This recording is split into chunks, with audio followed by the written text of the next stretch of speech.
Okay. Good evening all of you. Am I audible to you? आवाज येते सर्वांना? हो सर. Okay, thank you. अच्छा, आजच्या सेशन मध्ये आपण विशेष काहीतरी गोष्टी कंटिन्यू करणार आहोत ज्या आपण मागच्या सेशन मध्ये अपूर्ण सोडल्या होत्या. या संपूर्ण पार्टला जेव्हा आपल्याला कंटिन्यू करायचं असणार आहे, या सिच्युएशन मध्ये आपण बेसिक्स गोष्टींना जर आपण पुन्हा रिवाइज करायचा प्रयत्न केला तर त्या असू शकतील. जसं की आपण मागच्या सेशन मध्ये बघायचा प्रयत्न केला होता, त्याला आपण म्हणत होतो वकील वगैरे असू शकेल किंवा अधिवक्ता ज्याला आपण म्हणत होतो. या अधिवक्त्याच्या संदर्भातले अधिकार वगैरे जे होते ते आपण बघायचा प्रयत्न केला होता की त्याला कशा प्रकारचा अधिकार असणार आहे. हा एक संपूर्ण पार्ट. ह्याला आता जास्त रिवाइज करायची गरज नाहीये, पण ठीक आहे, तुम्हाला या सगळ्या गोष्टी तुम्ही पुन्हा रेकॉर्डिंग वाल्या पार्ट मध्ये जाऊन पाहू शकाल. या व्यतिरिक्त आपण सेम सिच्युएशन मध्ये बघायचा प्रयत्न केला होता वकालतनामाचा पार्ट. वकालतनामाचा पार्ट मध्ये आपण हे बघायचा प्रयत्न केलेला की कशा प्रकारे या संपूर्ण वकालतनाम्याचा आपण ड्राफ्ट वगैरे करत असतो, पण ड्राफ्ट सोबत आपण त्याचा जे काही मेन पॉइंट ऑफ व्ह्यू होता तो सुद्धा बघायचा प्रयत्न केला होता की नेमकं त्या वकालतनामाचा एखादा ड्राफ्ट वगैरे काय असू शकतो. त्या पर्टिक्युलर ड्राफ्ट मध्ये आपण बघायचा प्रयत्न केलेला की कशा प्रकारे त्या कंटेंट मध्ये न्यायालयाचं नाव असू शकेल, पक्षकारांची माहिती असू शकेल, एखाद्या व्यक्तीला आपण जे ऑथराईज करत असतो एखाद्या कामासाठी त्याला आपण अधिकार प्रदान करतो म्हणू शकू. त्याच्या संदर्भातले आपण बेसिक्स पार्ट बघायचा प्रयत्न केला होता. या सगळ्या गोष्टी आपण मागच्या सेशन मध्ये कव्हर केल्या आहे. या व्यतिरिक्त तेही पैशाच्या किंवा फीसच्या संबंधितले अधिकार असू शकतील त्याबद्दल आपण बोलत होतो. आणि लास्ट सिच्युएशन मध्ये पक्षकारांची सिग्नेचर अशा प्रकारचा एक पार्ट होता. जर ह्या सिनॅरिओला आपण पुन्हा रिवाइज करायचा प्रयत्न केला तर हा एक सिंपलचा ड्राफ्ट मी तुम्हाला आधी शेअर करतो. ह्याला आपण ऍप्लिकेशन मध्ये सुद्धा अपलोड केले, तिथून तुम्ही पाहू शकाल. ठीक आहे, पीडीएफ फॉर्म मध्ये आणि वर्ड फॉर्मॅट मध्ये, दोन्ही फॉर्मॅट मध्ये. त्यापैकी हा एक पर्टिक्युलर फॉर्मॅट आहे. हा एक सिंपलचा ड्राफ्ट असणार आहे फॉर द वकालतनामा, ज्यामध्ये फक्त आपण ऍज अ क्लायंट म्हणून अमुक अमुक ऍडव्होकेटला नियुक्त करत आहोत ऍज अ ऍडव्होकेट म्हणून, व त्या संदर्भातला एक सिंपलचा ड्राफ्ट आहे. ठीक आहे, यामध्ये जास्त काही विशेष नसणार आहे, समजून घेण्यासारखं जे आपण आधीच एक्सप्लेन केले तोच हा एक संपूर्ण पार्ट आहे. मग हा एक सिनॅरिओ निघून येतो आपल्या समोर. या व्यतिरिक्त अजून एक ड्राफ्ट आपण बघायचा प्रयत्न करू जो आपण मागच्या सेशन मध्ये इनडेप्थ मध्ये बघायचा प्रयत्न केला होता, ज्यामध्ये टाईप ऑफ वकालतनामा मधले जे काही मेजर पार्ट होते ते सुद्धा आपण इन्क्लूड केले होते. त्याचं हे एक उत्तम उदाहरण असू शकेल. ठीक आहे, यामध्ये कोर्ट वगैरेचं नाव, पार्टीजचे नाव वगैरे. ठीक आहे, या ठिकाणी पार्टीजचं नाव येईल, वादी, फिर्यादी, अर्जदार जेही आहेत किंवा मग आरोपी किंवा प्रतिवादी जेही असणार आहेत, या संदर्भातला एक विशेष पार्ट आहे. या व्यतिरिक्त अशा प्रकारे वकालतनामा लिहिलेला हा एक पार्ट.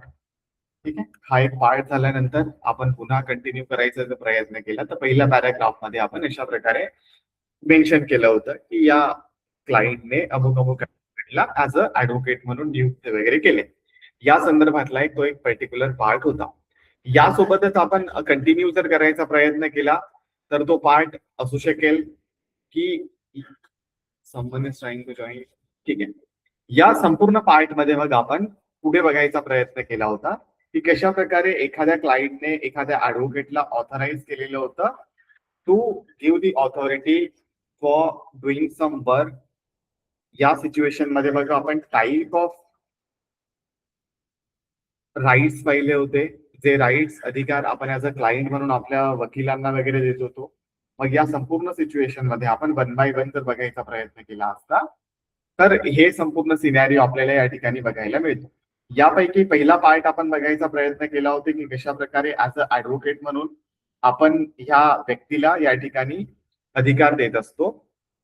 ऍज अ ऍडव्होकेट म्हणून की बाबा मी दावा दाखल करू शकेल, ऍज अ ऍडव्होकेट म्हणून मी त्या केसला मागे घेऊ शकेल, सेटलमेंट करू शकेल, मी रिव्हिजन पिटिशन दाखल करू शकेल, एफिडेव्हिट दाखल करू शकेल, मी क्रॉस एक्झामिन घेऊ शकेल. अशा प्रकारचा बऱ्यापैकी प्रचंड पार्ट आपण या संपूर्ण मागच्या सेशन मध्ये बघायचा प्रयत्न केला होता. यापैकी जर छोट्याशा शब्दात एक्सप्लेन झालं तर असं असू शकतं, एक अपीरन्स वाला पार्ट पहिल्या पॅराग्राफ मध्ये, त्यानंतर असू शकेल सायनिंग करायचं किंवा फायलिंग करायचं एक पर्टिक्युलर पार्ट सेकंड पॅरामध्ये. त्यानंतर फेर तपासणी असेल, उलट तपासणी असेल किंवा एव्हिडन्स आणि डॉक्युमेंटेशन वाला पार्ट, ज्याला आपण पुरावा आणि दस्तऐवज म्हणत होतो, तो एक पार्ट त्या ठिकाणी होता थर्ड याच्यामध्ये. चौथ्या याच्यामध्ये कॉम्प्रोमाइज किंवा सेटलमेंट संदर्भातला पार्ट होता, त्याला आपण तडजोड म्हणू शकू किंवा दावा मागे घेऊ शकू, या संदर्भातला पार्ट होता.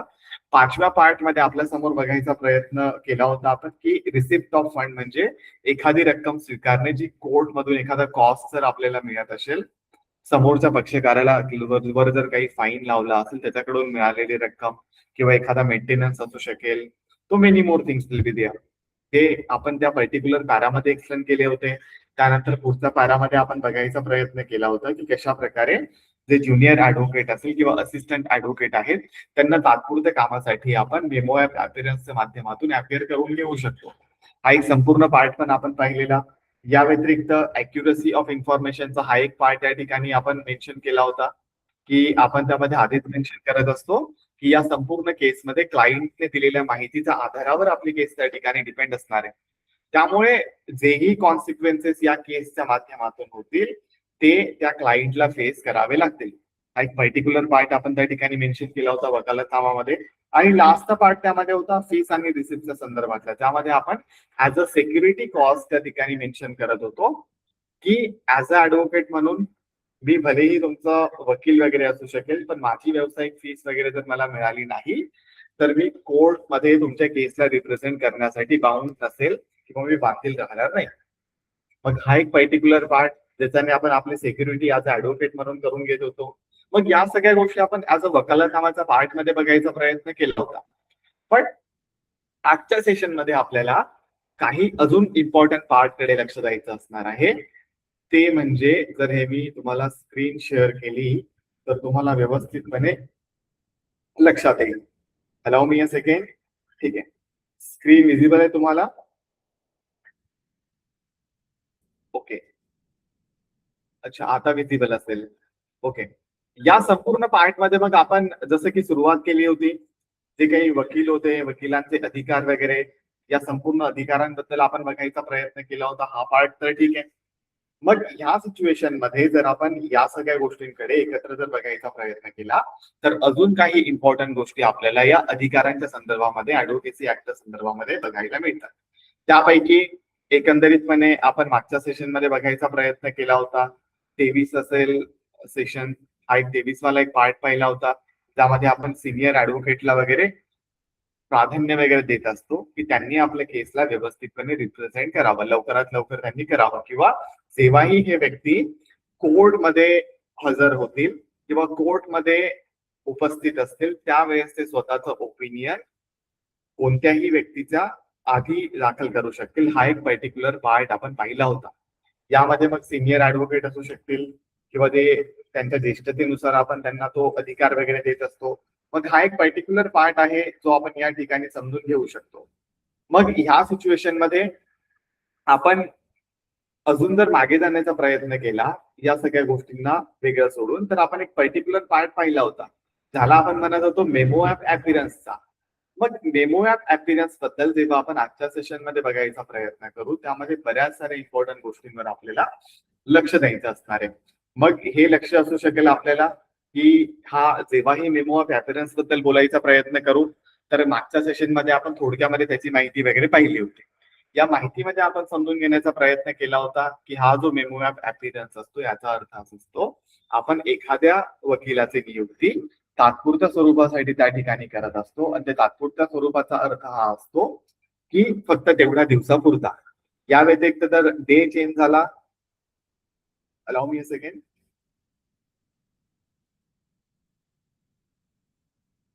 ओके, मग हा जो काही व्यक्ती असणार आहे आपल्या समोर ह्याचा वापर आपण तात्पुरता हजर राहण्यासाठी करतो कोणत्या सिच्युएशन मध्ये, ज्यावेळेस माझ्याकडे अर्जंटमध्ये ऍडव्होकेट नाहीये किंवा एखादा सिनियर वगैरे हजर नाहीये किंवा त्यांचं वेगळ्या कोणत्या तरी कोर्टमध्ये वेगळा मॅटर असेल.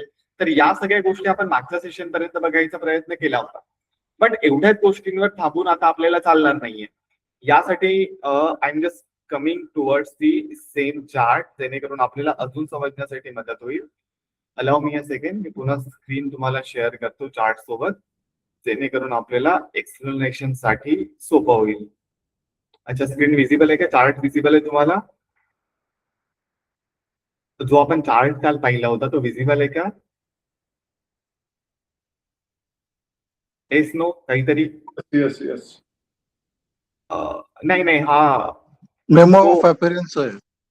अच्छा, मेमो ऑफ अपीयरन्स वाला नाही, मी दुसऱ्या चार्ट बद्दल बोलत आहे. त्या स्टेजेस वाला चार्ट आहे ना? अच्छा, एक मिनिट मी पुन्हा शेअर करतो.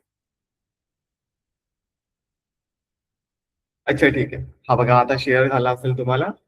या पर्टिक्युलर चार्ट मध्ये जसं की आपण बघायचा प्रयत्न केला होता की हे जेही काही क्लायंट असेल ह्यांचा सिच्युएशन मध्ये की एखादे ऍडव्होकेट जेव्हा हजर होऊ शकत नाही आणि मॅटर जर त्या ठिकाणी तातडीचा असेल किंवा एक पर्टिक्युलर सूचना आपल्याला माहिती आपल्याला कोर्ट पर्यंत पोहोचवायची असेल, तर अशा सिच्युएशन मध्ये आपण मेमो ऍप अपीयरन्सचा वापर त्या ठिकाणी करत असतो. हा एक पर्टिक्युलर पार्ट होता.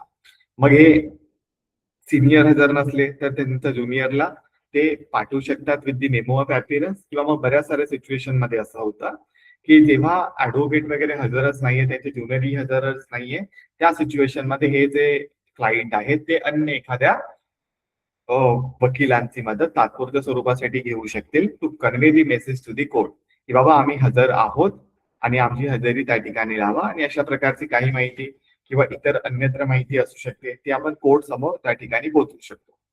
मग या सिच्युएशन मध्ये जर आपण अजून बघायचा प्रयत्न केला तर सामान्यतः कोणत्याही वकिलाला न्यायालयात जर एखाद्या पक्षकाराची बाजू मांडायची असेल, तशा सिच्युएशन मध्ये एकतर फक्त वकालतनामा बंधनकारक असतो हे आपण पाहिलं होतं, पण त्यासोबतच ह्या सिच्युएशन मध्ये आपल्याला या दोन गोष्टी बघायच्या आहेत. त्यापैकी हा एक मेमो ऍप अपीयरन्स वाला पार्ट या ठिकाणी येतो, आणि मेमो ऍप अपीयरन्स सोबतच अजून एक पार्ट आपल्या समोर येत असतो जो आपण बघायचा प्रयत्न करू. मुखत्यार पत्र, किंवा ज्याला आपण मुखत्यारनामा वगैरे म्हणू शकू, किंवा ज्याला आपण म्हणण्याचा प्रयत्न करू पॉवर ऑफ अटॉर्नी. मग हे दोन मुख्य मुद्दे असणार आहेत ज्या आजच्या सेशन मध्ये आपल्याला समजून घ्यायचं असणार आहे.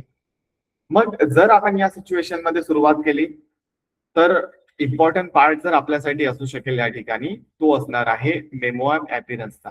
Once we finish the memo app appearance मग आपण पुन्हा पॉवर ऑफ अटॉर्नीचा पार्ट कडे जाऊ शकू. पण सध्याच्या सिच्युएशन मध्ये जर समजून घेण्याचा प्रयत्न केला तर हा जो काही पॉवर ऑफ अटॉर्नी व्यतिरिक्त मेमो ऍप अपीयरन्स आहे ह्यांच्यामध्ये थोडासा फरक असू शकेल. मेमो ऍप अपीयरन्सचा अर्थ असा असणार आहे जनरल सिच्युएशन मध्ये की अन्य एका वकिलाच्या मदतीने आपण कोर्ट वगैरे मध्ये हजर राहत आहोत तात्पुरत्या स्वरूपासाठी.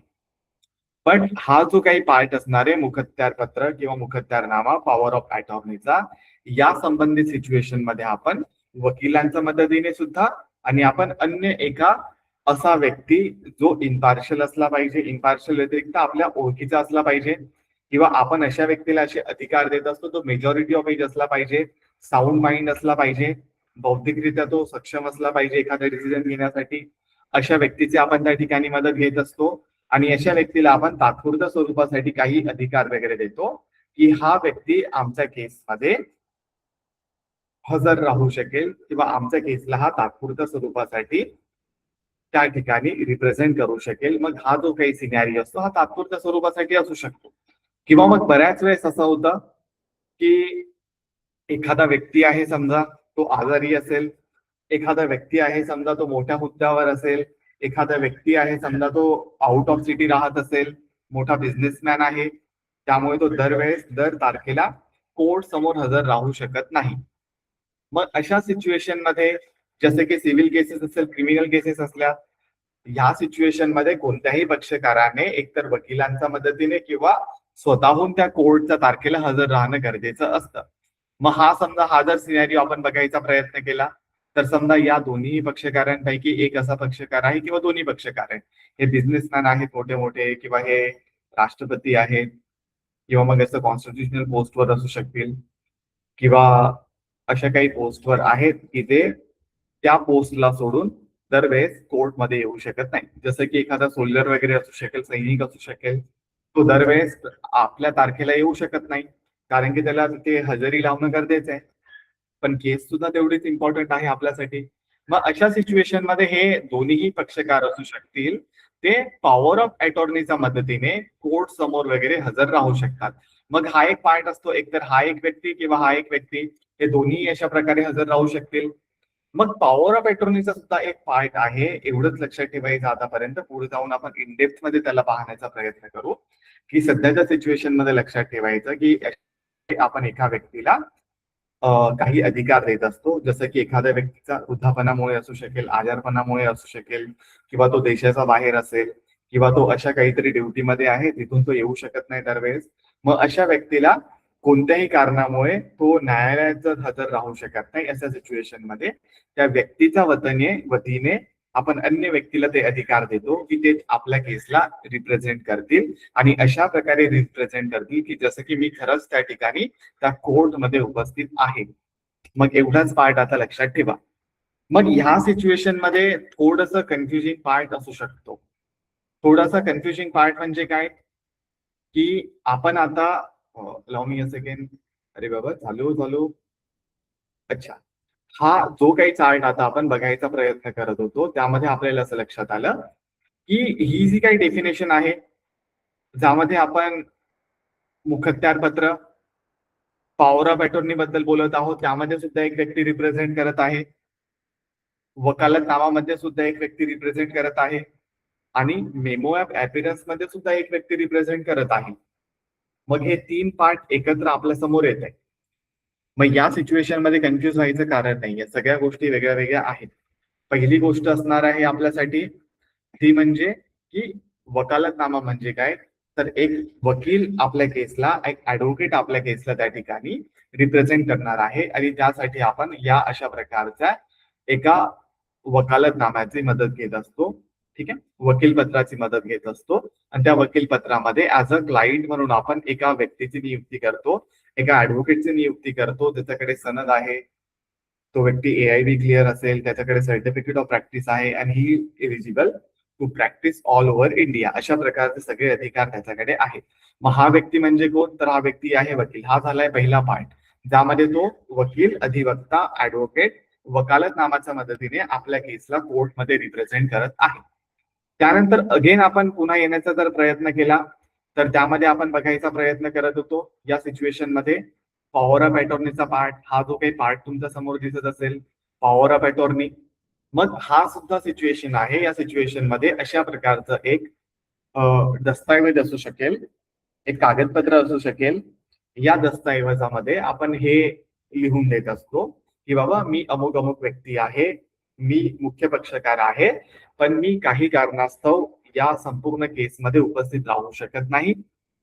ठीक आहे, त्यामुळे या ठिकाणी मी अन्य एका व्यक्तीला त्या ठिकाणी ऍज अ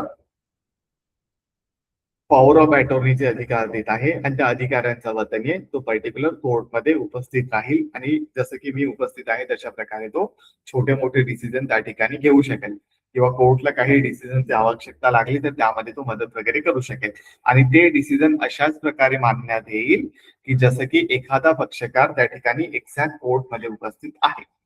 हा एक पर्टिक्युलर पार्ट त्या ठिकाणी लक्षात ठेवायचा आहे. फक्त यामध्ये काही अटी असतात, त्या अटी आपण नंतर पाहू. जसं की एक अट असणार आहे रिगार्डिंग दी विड्रॉवल ऑफ सूट, तो एक पार्ट असणार आहे, तो आपण नंतर पाहू. बट अशा प्रकारचं एक पत्रक तयार होईल, ज्यामध्ये आपण वकील नाही तर एखाद्या अन्य व्यक्तीला सुद्धा ते अधिकार देतो as a power of attorney म्हणून, की त्यामध्ये तो आपल्या केसला रिप्रेझेंट करेल. मग समजा तुम्ही वृद्ध आहात, तर तुमचे मुलं वगैरे त्या ठिकाणी जाऊ शकतील. या व्यतिरिक्त समजा तुम्ही ड्युटीसाठी दुसरी कुठे जरी आहात, तर तुमची पत्नी त्या ठिकाणी पॉवर ऑफ अटॉर्नी म्हणून तुमच्या केसमध्ये रिप्रेझेंट होऊ शकेल, किंवा तुमचा भाऊ असेल, बहीण असेल, आई असेल, वडील असेल. फक्त काय आहे, त्यांचं मेजॉरिटी ऑफ एज पाहिजे. ठीक आहे, त्या व्यतिरिक्त ते साऊंड माइंड पाहिजे, म्हणजे असं नको की बाबा त्यांची बौद्धिक क्षमता नाहीये तेवढी, किंवा ते इंडिपेंडेंटली विचार नाही करू शकत. मग या सगळ्या गोष्टी त्या ठिकाणी पाहिल्या जातात, आणि अशा प्रकारे आपण एखाद्या व्यक्तीला पॉवर ऑफ अटॉर्नी त्या ठिकाणी बनवत असतो, आणि आपल्या अपसेंट मध्ये तो आपल्या केसला त्या ठिकाणी रिप्रेझेंट करतो. हा झालाय सेकंड पार्ट. ह्याला सुद्धा आपण इंडेप्थ मध्ये थोड्या वेळाने पाहण्याचा प्रयत्न करू. आणि तिसरा पार्ट आपल्या समोर आहे, तो तिसरा पार्ट म्हणजे अशा प्रकारचा मेमो ऑफ अपीयरन्स.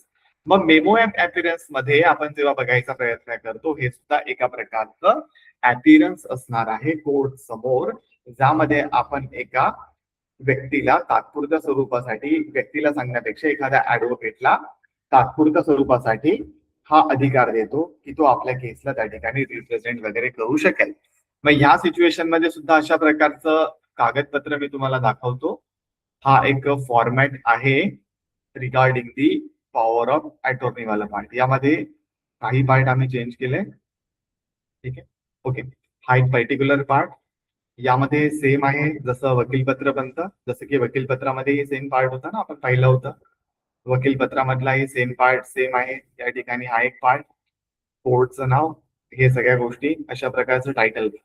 तशाच प्रकारे मेमो ऍप अपीरन्स मध्ये सुद्धा अशा प्रकारे संपूर्ण पार्ट असणार आहे, ज्यामध्ये टायटल क्लॉज सेम आहे. त्यानंतर हा एक पार्ट येतो आपल्या समोर मेमो ऍप अपीरन्सचा, जसं की वकालतनामा आपण लिहितो तशा प्रकारे या ठिकाणी मेमो ऍप अपीरन्स वगैरे लिहिण्यात येतं. त्यानंतर आपण त्या ठिकाणी काही माहिती वगैरे कोर्टला देत आहोत की बाबा अमुक अमुक दिवशी अमुक अमुक सुनवाई आहे, त्यासाठी प्रतिवादी एकच्या सिच्युएशन मध्ये किंवा प्लेटिव्ह एकच्या सिच्युएशन मध्ये अमुक अमुक व्यक्ती हे आधीच रेकॉर्डवर आहेत, पण ते पर्टिक्युलर व्यक्ती आजच्या सुनवाईला हजर राहू शकत नाही. त्यामुळे अन्य व्यक्तीचा आपण त्या ठिकाणी नियुक्ती वगैरे करत आहोत. मग अशा प्रकारचा एक पर्टिक्युलर पार्ट आपण त्या ठिकाणी देऊ शकतो. मग हे जे व्यक्ती असतात हे छोटे मोठे अधिकार आपण त्यांना देत असतो, जसं की हजर राहण्याचा अधिकार, युक्तिवाद करण्याचा अधिकार, काही लेखी सूचना देण्याचा अधिकार, काही कागदपत्र सबमिट करायचा अधिकार, काही कागदपत्र रिसिव्ह करायचा अधिकार. तर अशा प्रकारच्या सगळ्या गोष्टी या ठिकाणी घडत असतात. मग हा एक पार्ट आपल्याला मेमो ऍप अपीरन्सच्या माध्यमातून या ठिकाणी लक्षात येतो. मग ह्या सिच्युएशन मध्ये जेव्हा आपण अजून मेमो ऍप अपीरन्स मध्ये अजून खोलमध्ये जेव्हा जाण्याचा प्रयत्न करतो, त्या सिच्युएशन मध्ये काही गोष्टी आपल्याला अजून व्यवस्थितपणे समजून घेणं महत्वाचं असणार आहे. Allow me a second, I am just sharing you the screen again, जेणेकरून आपल्याला अजून मेजर पार्ट त्या ठिकाणी पाहता येईल. या मेजर पार्ट मध्ये मग आपण मुख्य जो काही कलम वगैरे असू शकेल त्या कलमांबद्दल बोलण्याचा प्रयत्न करू रिगार्डिंग दी मेमो ऍप अपीरन्स वाल्या पार्ट मध्ये. तर ह्या सिच्युएशन मध्ये तुम्हाला हा मेमो ऍप अपीरन्स वगैरे दिसतो. मग ह्या पार्ट मध्ये ज्या कायदेशीर तरतुदी असणार आहे त्यांच्याकडे आपल्याला विशेष लक्ष देणं गरजेचं असणार आहे.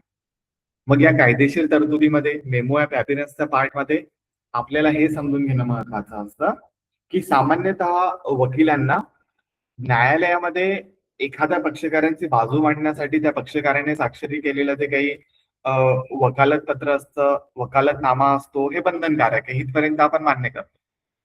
परंतु भरपूर साऱ्या अशा सिच्युएशन असतात, तातडीच्या सिच्युएशन असतात, इमर्जन्सी सिच्युएशन असतात.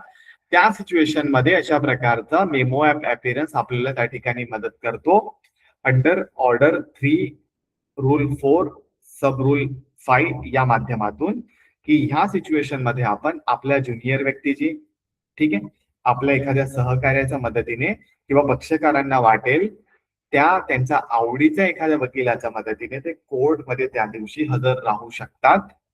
त्या सिच्युएशनला आपण म्हणत असतो मेमो ऍप अपीरन्स.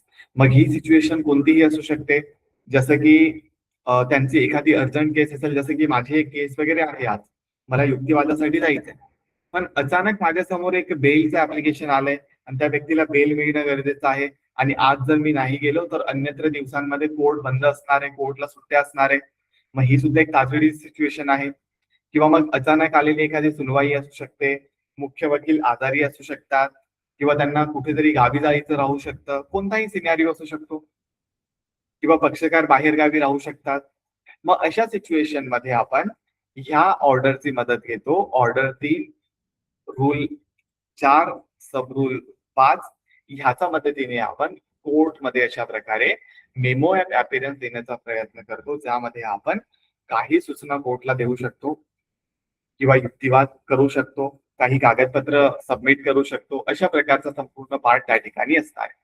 मग या सिच्युएशन मध्ये अजून आपल्याला त्या ठिकाणी महत्वाचं असणार आहे की मेमो ऍप अपीरन्सचा पार्ट मध्ये समजा जर पक्षकार उपस्थित नसले तर एखाद्या वकिलांना हा अधिकार आहे की पक्षकारांच्या अनुपस्थितीमध्ये सुद्धा ते त्या ठिकाणी मेमो ऍप अपीरन्स वगैरे सादर करून कोर्टला या सूचना देऊ शकतात की माझे पक्षकार पण नाहीये आणि मी पण नसणारे, पण माझ्या वतीने अमुक अमुक व्यक्ती ऍज अ ऍडव्होकेट म्हणून माझ्या केस वगैरे मध्ये रिप्रेझेंट वगैरे करू शकतील.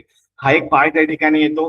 या व्यतिरिक्त त्या ठिकाणी हे लक्षात ठेवायचे की बाबा ते फक्त ते तेवढ्याच दिवसापुरता अपेअर होतील. मग हा एक पर्टिक्युलर पार्ट आहे. मग यामध्ये अजून कायदेशीर टर्म जर आपण समजून घेण्याचा प्रयत्न केला तर ह्याला आपण म्हणू शकतो पहिला पार्ट तो म्हणजे ऍडव्होकेट टू ऍडव्होकेट या ठिकाणी आपण एंगेजमेंट होत असतो. जसं की वकील क्रमांक 1 जे काही आहे, जसं की आपण हा चार्ट जर या ठिकाणी बघायचा प्रयत्न केला ना, आपली क्लिअर सिच्युएशन या ठिकाणी होऊ शकते. जसं की ह्या केसमध्ये हे जे वकील आहेत ह्याचा जर आपण मेमो ऑफ अपीयरन्सच्या माध्यमातून विचार करायचा प्रयत्न केला तर पहिला पार्ट या ठिकाणी असतो की ऍडव्होकेट टू ऍडव्होकेट एंगेजमेंट. याचा अर्थ असा होतो की आपण एका आपल्या क्लायंटचा, आपल्या पक्षकाराच्या संमतीशिवाय सुद्धा ऍज अ ऍडव्होकेट म्हणून दुसऱ्या ऍडव्होकेटला तात्पुरत्या त्या दिवसासाठी ऍडव्होकेट म्हणून त्या कोर्ट वगैरे मध्ये अपेअर होण्यासाठी ही एक मुभा देत असतो, एक संमती देत असतो ऍज अ ऍडव्होकेट म्हणून. मग हा एक पार्ट त्या ठिकाणी लक्षात ठेवायचा आहे. जसं की अर्जंट मध्ये आपण एखाद्या ज्युनियरला पाठवत असतो पण सध्या ज्युनियरही नाहीये तर आपल्या शेजारचं ऑफिस मधल्या एखाद्या ऍडव्होकेटला विचारू शकतो की ते अपेअर होतील का आपल्यासाठी. किंवा मग बऱ्याच साऱ्या सिच्युएशन मध्ये एक पार्ट लक्षात ठेवायचा आहे, जसं की मोठ्या मोठ्या लॉ फर्म असतात त्यांच्याकडे तेवढा वेळ नसतो तर केसमध्ये अपेअर होण्यासाठी, तर ते काय करत असतात किंवा मग जे ज्युनियर ऍडव्होकेट सुद्धा काय करत असतात नेमका की ते जॉईंट वकालतनामा दाखल करत असतात आपल्या सिनियर सोबत किंवा अन्य व्यक्तीसोबत. मग ते काय करतात, काही काम असेल ना या वकिलांकडून करून घेतील की बाबा दावा दाखल करायचं काम आहे ना तुम्ही करा. मग ह्यांनी दावा दाखल केला, मग पुढच्या सिच्युएशन मध्ये समजा एखादं ऍप्लिकेशन दाखल करायचं असेल किंवा एखादा अर्ज दाखल करायचा असेल, आर्ग्युमेंट करायचं असेल, त्यावेळेस ते काय करतात, एका अन्य व्यक्तीची त्या ठिकाणी मदत घेतात, अन्य पक्षकारांची नाही, अन्य वकिलांची मदत घेतात, त्यांच्या मदतीने ते त्या ठिकाणी युक्तिवाद करतील, आर्ग्युमेंट करतील. मग नवीन वकालतनामानं दाखल करतात, ते त्या ठिकाणी मेमो ऑफ अपीयरन्स दाखल करतात. तो तेवढ्या दिवसापुरता मर्यादित असेल. या व्यतिरिक्त समजा मुंबईमध्ये बऱ्यापैकी असे ऍडव्होकेट वगैरे आहेत ते फक्त क्रॉस एक्झामिन करत असतात. फक्त ते काम काय करतात, क्रॉस एक्झामिन करायचं. मग फक्त जर ते त्याच दिवसासाठी जर क्रॉस एक्झामिन करायचं असेल त्यांना, तर त्यांना सुद्धा आपण त्या ठिकाणी as a memo of appearance देऊन हजर करू शकतो.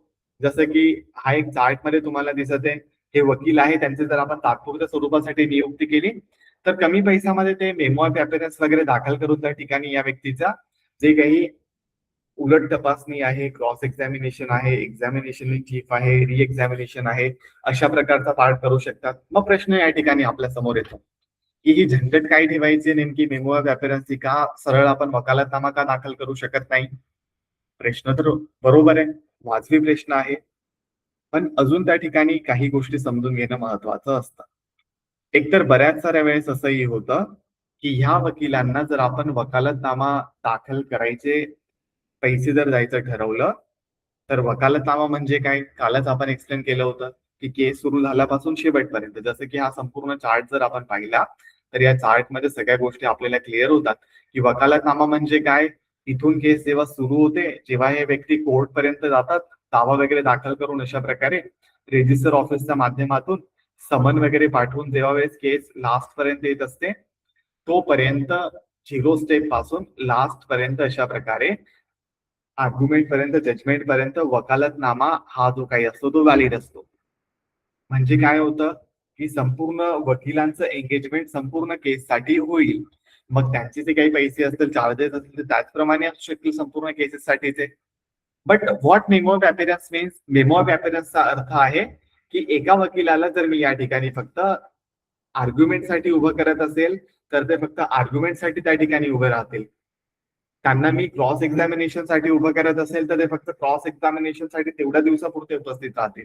म्हणजे काय, तेवढ्या दिवसाचे त्यांना पैसे द्यायचे, चार्जेस द्यायचे, झालं आपलं काम. आपण पुन्हा आपल्या केसमध्ये मुख्य वकील म्हणून लगेच अपेअर होऊ शकतो किंवा आपण त्याच दिवशी सुद्धा अपेअर होऊ शकतो. हे सुद्धा समजून घेणं महत्वाचं आहे. गरजेचं नाही की मेमो ऑफ अपीयरन्स आपल्या अब्सेंट मध्येच व्हायला पाहिजे. बऱ्याच वेळेस असं होतं की आपले प्रिपरेशन झालेलं नसतं आणि एखादे असे ऍडव्होकेट आहेत, जसे की आपण रिप्रेझेंटेटिव्ह राईट मध्ये एक पार्ट पाहिला होता, ज्याला आपण अटॉर्नीज वगैरे म्हणत होतो. त्या अटॉर्नीज मध्ये आपण समजून घेतलं होतं की हे जे अटॉर्नीज म्हणजे काय असतात, ह्यांच्याकडे प्रचंड लिगल नॉलेज असतं. कारण की त्यांनी 3 वर्षाची क्लर्कशिप केलेली असते, एवढी मोठी एक्झामची IAS लेवलची एक्झाम असते, तशा प्रकारे त्यांनी एक्झाम क्रॅक केलेली असते. मग अशी एक्झाम क्रॅक केल्यानंतर त्याच्याकडे नॉलेजचं प्रचंड असणार आहे. मग बऱ्याच वेळेस आर्ग्युमेंट मध्ये आपण त्यांची मदत घेत असतो, कारण की त्यांना त्या टॉपिकचं भरपूर नॉलेज आहे, इनडेप्थ नॉलेज आहे. मग त्यासाठी आपण त्यांचा वकालतनामानं दाखल करता अशा प्रकारे मेमो ऑफ अपीअरन्स वगैरे दाखल करून घेतो. मग हा सुद्धा इम्पॉर्टंट पार्ट या ठिकाणी लक्षात ठेवण्यासारखा असू शकतो. मग हेच ते काही पार्ट आहे ज्यामध्ये आपण ऍज अ वकील म्हणून दुसऱ्या वकिलाची नियुक्ती करतो. त्याला आपण ऍडव्होकेट टू ऍडव्होकेट एंगेजमेंट म्हणू शकू. हा एक इम्पॉर्टंट पार्ट आहे जो आपल्याला समजायचा आहे. त्यामध्ये ज्या वकिलाकडे वकालतनामा असेल, वकीलपत्र असेल त्या पर्टिक्युलर केसचं, तो वकील काही काळापुरता, तेवढ्या दिवसापुरता अन्य वकिलाला ऍज अ ऍडव्होकेट म्हणून त्या ठिकाणी अपिअर वगैरे होण्यासाठी मुभा वगैरे देऊ शकेल, अधिकार वगैरे, राईट वगैरे देऊ शकेल. हा आहे मेमो ऑफ अपीअरन्सचा पार्ट. मग ह्या सिच्युएशन मध्ये हे सुद्धा लक्षात ठेवायचंय, जेव्हा हे वकील साहेब आहेत हे अब्सेंट राहतील, त्या सिच्युएशन मध्ये हा जो काही क्लायंट आहे हा सुद्धा अन्य एका वकिलाच्या मदतीने कोर्टमध्ये त्या ठिकाणी हजर राहू शकतो. हा एक पार्ट आहे जो लक्षात ठेवायचा आहे. जसं की काल आपण एक एनओसी वाला पार्ट घेतला होता. एनओसी वाल्या पार्ट मध्ये आपण हे पाहिलं होतं की जेव्हाही आपण ऍडव्होकेट चेंज करतो त्यावेळेस एक एनओसी वाला पार्ट देणं गरजेचं असतं, नो ऑब्जेक्शन सर्टिफिकेट वाला पार्ट, ज्यामध्ये हा ऍडव्होकेट साहेब जे काही आहेत ते दुसऱ्या ऍडव्होकेटला केस घेण्याआधी ऑथराईज करत असतात की बाबा मी अमुक अमुक वकिलांना या ठिकाणी केस तुम्ही सुपूर्द करू शकता, माझं कोणतंही ऑब्जेक्शन नाहीये, अशा प्रकारचा एक पर्टिक्युलर पार्ट. किंवा मग मी या पक्षकारांची केस सोडली आहे, तुम्ही त्याची केस हँडल वगैरे करू शकता, अशा प्रकारचा पार्ट. मग हा सर्व सिनॅरिओ असतो एनओसी मध्ये. मग समजा अशी एक सिच्युएशन येते, ज्या सिच्युएशन मध्ये त्याच दिवशी समजा कोणत्या तरी कारणामुळे या वकिलांनी केस वगैरे सोडली किंवा या पक्षकाराला असं वाटलं या वकील साहेबांना केस मधून काढून टाकावं. बट आजचा सिनॅरिओ इम्पॉर्टंट आहे, पण मी लगेच दुसरा वकिली करू शकत नाही कारण की त्यांची फीस मला परवडणारी नाहीये. मग तात्पुरत्या दिवसासाठी हे जे पक्षकार असतात एका ज्युनियर ऍडव्होकेटची मदत घेऊ शकतात, मेमो ऑफ अपीअरन्स वगैरे दाखल करून. आणि त्या मेमो ऑफ अपीअरन्सच्या मदतीने ते त्या वकिलांना अधिकार देतील की बाबा हा जो काही मेसेज आहे तो तुम्ही कन्वे करा. मग तो एक पार्ट असतो. बट अजून एक गोष्ट या ठिकाणी लक्षात ठेवायची की बऱ्याच साऱ्या केसेसमध्ये असंही होतं, ऍक्च्युअल कोर्टमध्ये जेव्हा आपण प्रॅक्टिसमध्ये जातो, मेमो ऑफ अपीअरन्स बद्दल बऱ्याच साऱ्या जणांना माहीत नाहीये आणि त्यामुळे ते मेमो ऑफ अपीअरन्स डिरेक्टली कुणीही वापरत नाही. ते डिरेक्टली काय करतात, जेव्हा असा सिनॅरिओ येतो, ज्यावेळेस वकील वगैरे चेंज होत असतात त्यावेळेस ते डिरेक्टली अन्य वकिलांच्या मदतीने कोर्टला ही विनंती करतात किंवा निवेदन करतात की आम्ही या केसमध्ये नवीन वकालतनामा आता दाखल करत आहोत आणि आम्हाला थोडासा वेळ हवाय कारण की आजच माझ्यापर्यंत केस आली आहे, त्यामुळे मला केसचा फाईल वाचण्यासाठी, यामध्ये मला स्टडी करण्यासाठी थोडासा वेळ हवाय. अशा प्रकारचा एक सिनॅरिओ त्या ठिकाणी असणार आहे. मग हा एक पार्ट आपल्या समोर येत असतो. मग हा एक सिनॅरिओ जेव्हा आपण बघायचा प्रयत्न करतो, अलाव मी अ सेकंड.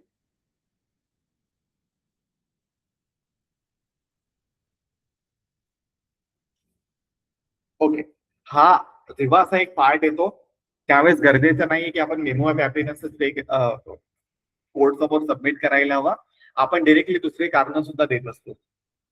त्यामुळे बरेच साऱ्या प्रॅक्टिसिंग ऍडव्होकेट मध्ये मेमो ऑफ अपीअरन्स हा जो काही पार्ट आहे तेवढ्या चलनाचा पार्ट नाहीये.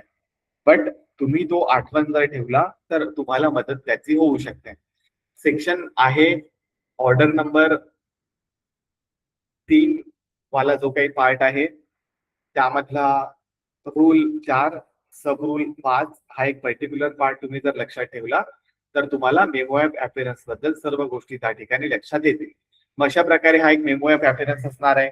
या मेमो ऑफ अपीअरन्स बद्दल जर अजून काही गोष्टी समजून घेण्याचा प्रयत्न केला तर त्या अजून असू शकतील. जसं की तातडीच्या सिच्युएशन मध्ये, इमर्जन्सीच्या सिच्युएशन मध्ये आपण अशा प्रकारे करत असतो. यामध्ये गरजेचं नाही की दर सिच्युएशन मध्ये आपण करायलाच पाहिजे. जसं की मी तुम्हाला सांगितलं, अन्य वकिलांची जेव्हा आपण मदत घेतो तेव्हा डिरेक्टली मेमो ऑफ अपीअरन्स न दाखल करता डिरेक्टली कोर्टलाही विनंती करू शकतो की बाबा आज वकील वगैरे हजर नाहीये, आम्हाला ऍडजमेंट वगैरे हवाय, किंवा वकील साहेब आज बिझी आहेत किंवा ते आजारी आहेत, अशा प्रकारचंही आपण कारण देऊ शकतो आता क्लायंट म्हणून. किंवा अन्य व्यक्तीची आपण वकालतनामा दाखल करून त्या ठिकाणी नियुक्ती करून घेऊ शकतो. तो पण एक पार्ट त्या ठिकाणी आहे जो आपल्याला समजून घ्यायचा आहे.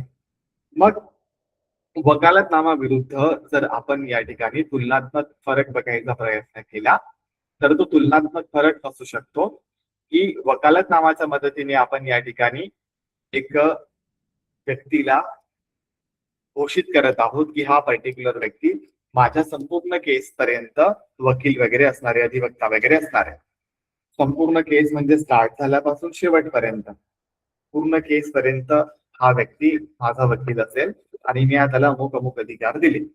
पण मेमो ऑफ अपीयरन्स मधला फरक एवढा आपल्याला लक्षात आला यामध्ये, जेव्हा तात्पुरत्या दिवसासाठी मर्यादित काळापुरता तेवढ्या दिवसापुरता आपण त्या व्यक्तीला ही मुभा देत आहोत, त्याला सवलत देत आहोत, राईट देत आहोत. एकतर ते वकील देतील ज्यांनी ते वकीलपत्र दाखल केलं आहे किंवा पक्षकार देतील. ह्यांच्या मदतीने अशा प्रकारे आपण मेमो ऑफ अपीयरन्स वगैरे त्या ठिकाणी दाखल करू शकतो. मग मेमो ऑफ अपीयरन्सचा संबंध एवढाच आहे. ठीक आहे, यामध्ये फक्त प्रॉपर सेक्शन जे काही आहे ते लक्षात ठेवायचं आहे. मेमो ऑफ अपीयरन्सचा जे असणार आहे ऑर्डर 3 रूल 4 सब रूल 5 वाला पार्ट, क्रिमिनल वाला पार्ट येईल त्यावेळेस आपण नंतर पाहू क्रिमिनल वाला पार्ट. या व्यतिरिक्त ह्या सिच्युएशन मध्ये ह्याचा ड्राफ्ट जर आपण बघायचा प्रयत्न केला तर ड्राफ्ट आपल्या समोर अशा प्रकारचा असणार आहे, ज्यामध्ये सेम पार्ट आहे सर्व. यामध्ये टायटल क्लॉज सेम असणार आहे. या व्यतिरिक्त मेमो ऑफ अपीयरन्स वरून वकालतनामाच्या जागेवर लिहिलेलं असेल. त्यानंतर काही सूचना आपण त्या ठिकाणी देत आहोत. हा एका प्रकारचा ड्राफ्ट आहे. यामध्ये अन्य प्रकारचा ड्राफ्ट येतो, ज्यामध्ये आपण ऍज अ क्लायंट म्हणून दुसऱ्या ऍडव्होकेटची नियुक्ती तात्पुरत्या स्वरूपासाठी करत आहोत. मग हा एक सिनॅरिओ आहे जो आपल्याला समजून घेणं महत्वाचं असतं. ह्याची एक कॉपी आम्ही ऍप्लिकेशन मध्ये अपलोड केली आहे, तिथून तुम्ही पाहू शकता किंवा डाउनलोड वगैरे करू शकता. पीडीएफ फॉर्म मध्ये आणि वर्ड फॉर्म मध्ये दोन्ही आहे. तो जेव्हाही तुम्हाला मदत पडेल अशा प्रकारचा मेमो ऑफ अपीयरन्सने तुम्ही तात्पुरत्या दिवसासाठी हजर वगैरे होऊ शकता. ठीक आहे, ह्या पार्ट नंतर आपण पुढचा पार्ट बघायचा प्रयत्न करू. तो पुढचा पार्ट म्हणजे ज्याला आपण म्हणत आहोत या ठिकाणी, allow me a second. Okay, तो असणार आहे मुखत्यार पत्र.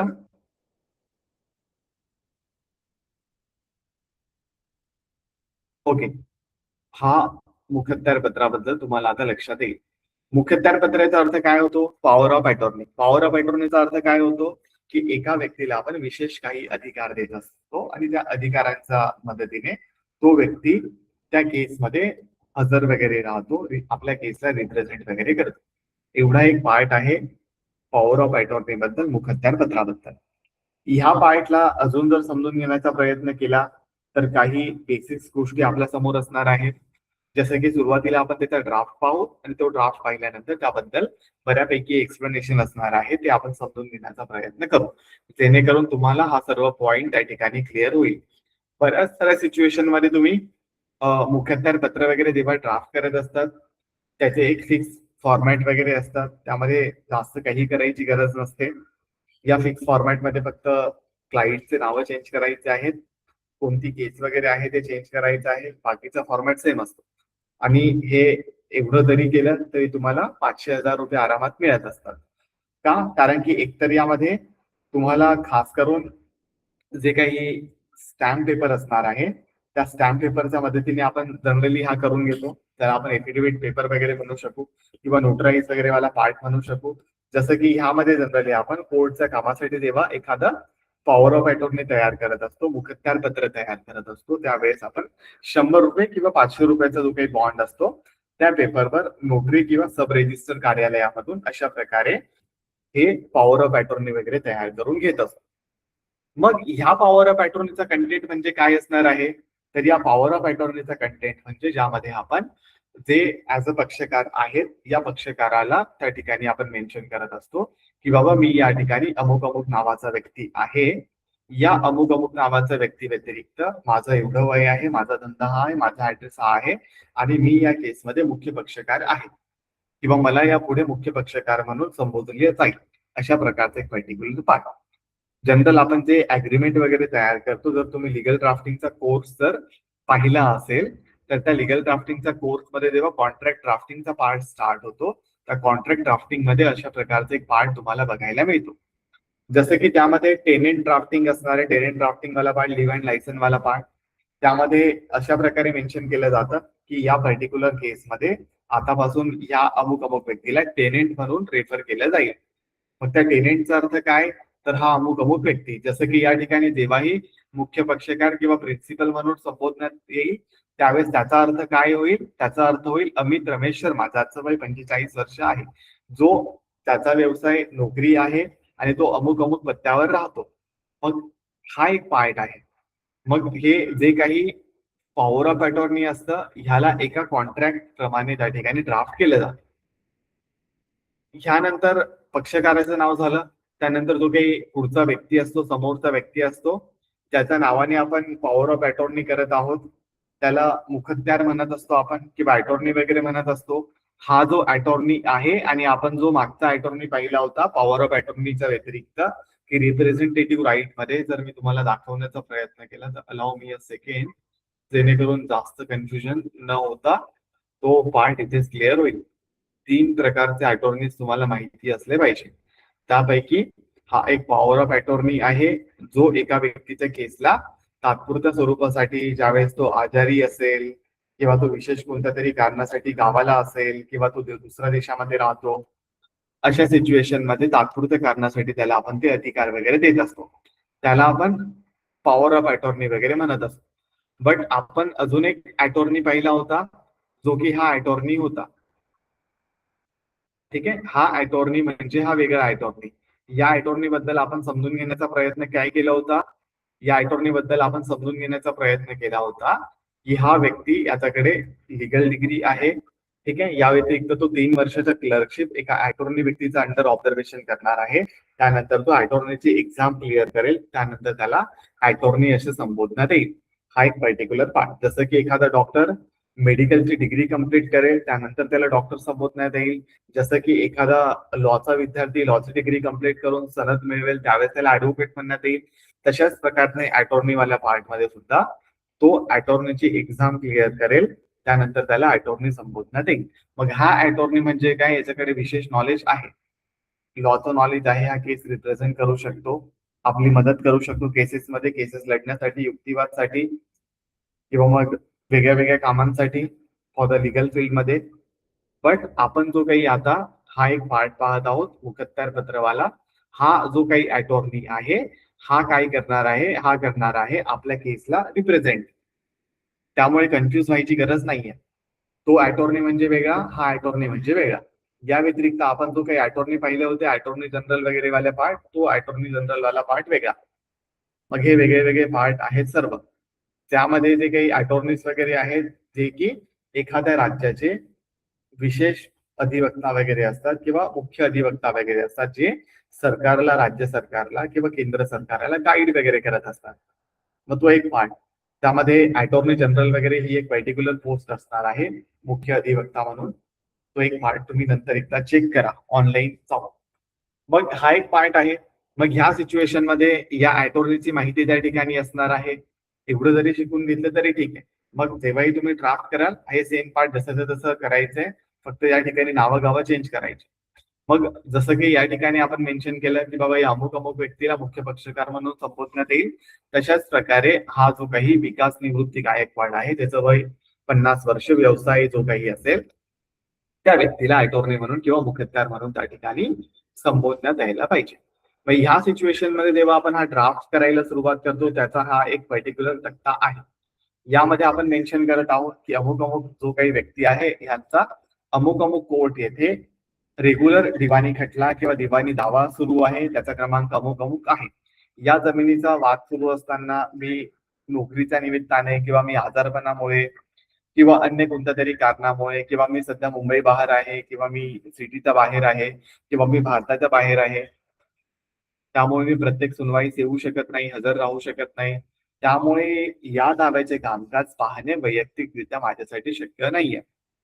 त्या अर्थी मी विशेष मुखत्यार पत्राद्वारे या अमुक अमुक व्यक्तीची निवड त्या ठिकाणी ऍज अ मुखत्यार म्हणून करत आहे. ठीक आहे, अधिकृत मुखत्यार म्हणून करत आहे. आणि या सदरच्या खटल्यामध्ये, सदरच्या दाव्यामध्ये, या दाव्याच्या अनुषंगाने या व्यक्तीला मी काही अधिकार वगैरे प्राप्त करतो. मग अशा प्रकारचे अधिकार आपण त्या ड्राफ्ट वगैरे मध्ये मेन्शन करतो की माझ्या वतीने हे व्यक्ती या दाव्यामध्ये हजर राहतील, उपस्थित राहतील. हा एक पहिला पार्ट. ठीक आहे, उपस्थिती हा एक पहिला पार्ट या ठिकाणी मेन्शन होतो आपल्या समोर. या व्यतिरिक्त सेकंड पार्ट आहे दाव्याशी संबंधित सर्व प्रकारचे दावे असू शकतील, प्रतिजबाब असू शकेल, अर्ज असू शकेल, अपील असू शकेल, एफिडेव्हिट असू शकेल, माझ्या वतीने साक्षऱ्या करणे असू शकेल, ठसा वगैरे लावणे असू शकेल, किंवा ते न्यायालयात सादर करणे असू शकेल, एखादा एव्हिडन्स सादर करणे असू शकेल. हे सर्व कामं या व्यक्ती करेल. हा एक सेकंड पार्ट आपण त्या ठिकाणी देत असतो त्याला अधिकार. त्यानंतर पुढचा अधिकार आपण त्याला देत आहोत की बाबा या दाव्याचे कामकाज चालवण्यासाठी माझ्या वतीने जे वकिलांची नियुक्ती करणे असू शकेल किंवा वकालत नामावर स्वाक्षरी करणे असू शकेल, हे सर्व अधिकार सुद्धा मी या व्यक्तीला देतो, जेणेकरून मला दरवेळेस या कोर्टमध्ये यायची गरज नाहीये. यानंतर मग अजून एक पुढचा पार्ट येतो, तो म्हणजे आहे की बाबा न्यायालयात साक्षीदार विटनेस म्हणून हजर राहून माझ्या वतीने जबाब किंवा पुरावा नोंदवणे, हे सुद्धा अधिकार मी या व्यक्तीला देत आहे. या व्यतिरिक्त अजून एक पुढचा अधिकार आपण त्याला देत असतो की बाबा न्यायालयाच्या रेकॉर्डवरून कागदपत्र काढणे, सर्टिफाईड कॉपी काढणे किंवा ते मिळवणे किंवा मूळ दस्तऐवज परत घेणे किंवा ते सबमिट करणे, हे सगळे अधिकार. किंवा मग गरज पडलीच तर तडजोड करायची वेळ आली तर न्यायालयाच्या किंवा वकिलांच्या मदतीने तडजोड पत्रावर सही करण्याचा, स्वाक्षरी करण्याचा अधिकार सुद्धा आपण या व्यक्तीला देत आहोत. मग हे जे सगळे अधिकार आहेत, हे अधिकार म्हणजे काय? हे एका व्यक्तीला सब ऑर्डिनेट जे आपण करत असतो, जसं की ऍडमिनिस्ट्रेटिव्ह लॉ मध्ये आपण एक कॉन्सेप्ट शिकत असतो. त्या कॉन्सेप्ट मध्ये आपण शिकत असतो की जे मोठे अधिकारी असतात ना, ते काय करतात, स्वतःच्या अधिकारांना डेलिगेट करतात, सब डेलिगेट करतात. जसं की मुख्यमंत्री असेल, त्यांच्या अनुपस्थितीमध्ये ते काय करतील, त्यांचे अधिकार आहे ते सब डेलिगेट करतील आपल्या उपमुख्यमंत्र्यांना किंवा जे सेक्रेटरी असतील त्यांना. तशा प्रकारे हा जो काही सिनॅरिओ आहे मुखत्यार पत्राचा, पॉवर ऑफ अटॉर्नीचा, या सिच्युएशन मध्ये की आपण काय करत आहोत, एका व्यक्तीला जो काही साऊंड माइंड असला पाहिजे, खरं तर आपल्या ओळखीचा असला पाहिजे. मग हे जे मोठे मोठे लोक असतात ना, जसं की I was in pharma industry, तर त्यांच्या जे काही केसेस वगैरे सुरू होत्या त्या सिच्युएशन मध्ये त्यांनी त्यांचे जे काही काम करणारे व्यक्ती होते त्यांच्या घरामध्ये, जे की 40 वर्षापासून काम करत होते, त्यांना सगळ्या मोठ्या मोठ्या केसेस मध्ये पॉवर ऑफ अटॉर्नी म्हणून देऊन ठेवलं होतं की त्यांच्या अनुपस्थितीमध्ये हे व्यक्ती उपस्थित राहतील, कारण की ते दरवेळेस प्रत्येक केसमध्ये हजर राहू शकत नाही, कारण की भरपूर सारे केसेस असतात.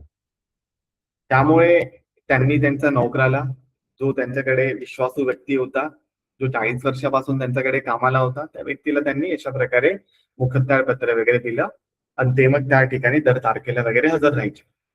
मग एक गोष्ट या ठिकाणी लक्षात ठेवायची असते, ऍज अ क्लायंट म्हणून जेव्हाही मी एखाद्या व्यक्तीच्या नावाने मुखत्यार पत्र देत आहे, तो व्यक्ती जेन्युइन असला पाहिजे, आपल्या ओळखीचा असला पाहिजे, ठीक आहे, आपला त्याच्यावर विश्वास असला पाहिजे, तो इम्पार्शियलपणे आपल्यासाठीच काम करत असलेला पाहिजे.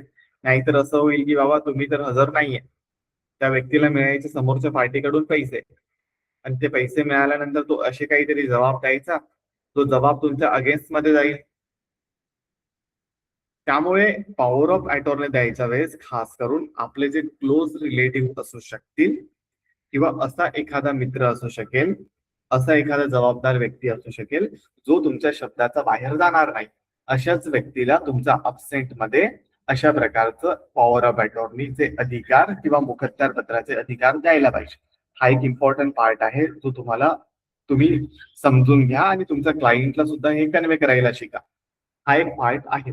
आणि हे सर्व झाल्यानंतर पुढचा पार्ट आहे की बाबा अमुक अमुक अशा ठिकाणी मी या व्यक्तीला अधिकृतपणे या ठिकाणी मुखत्यार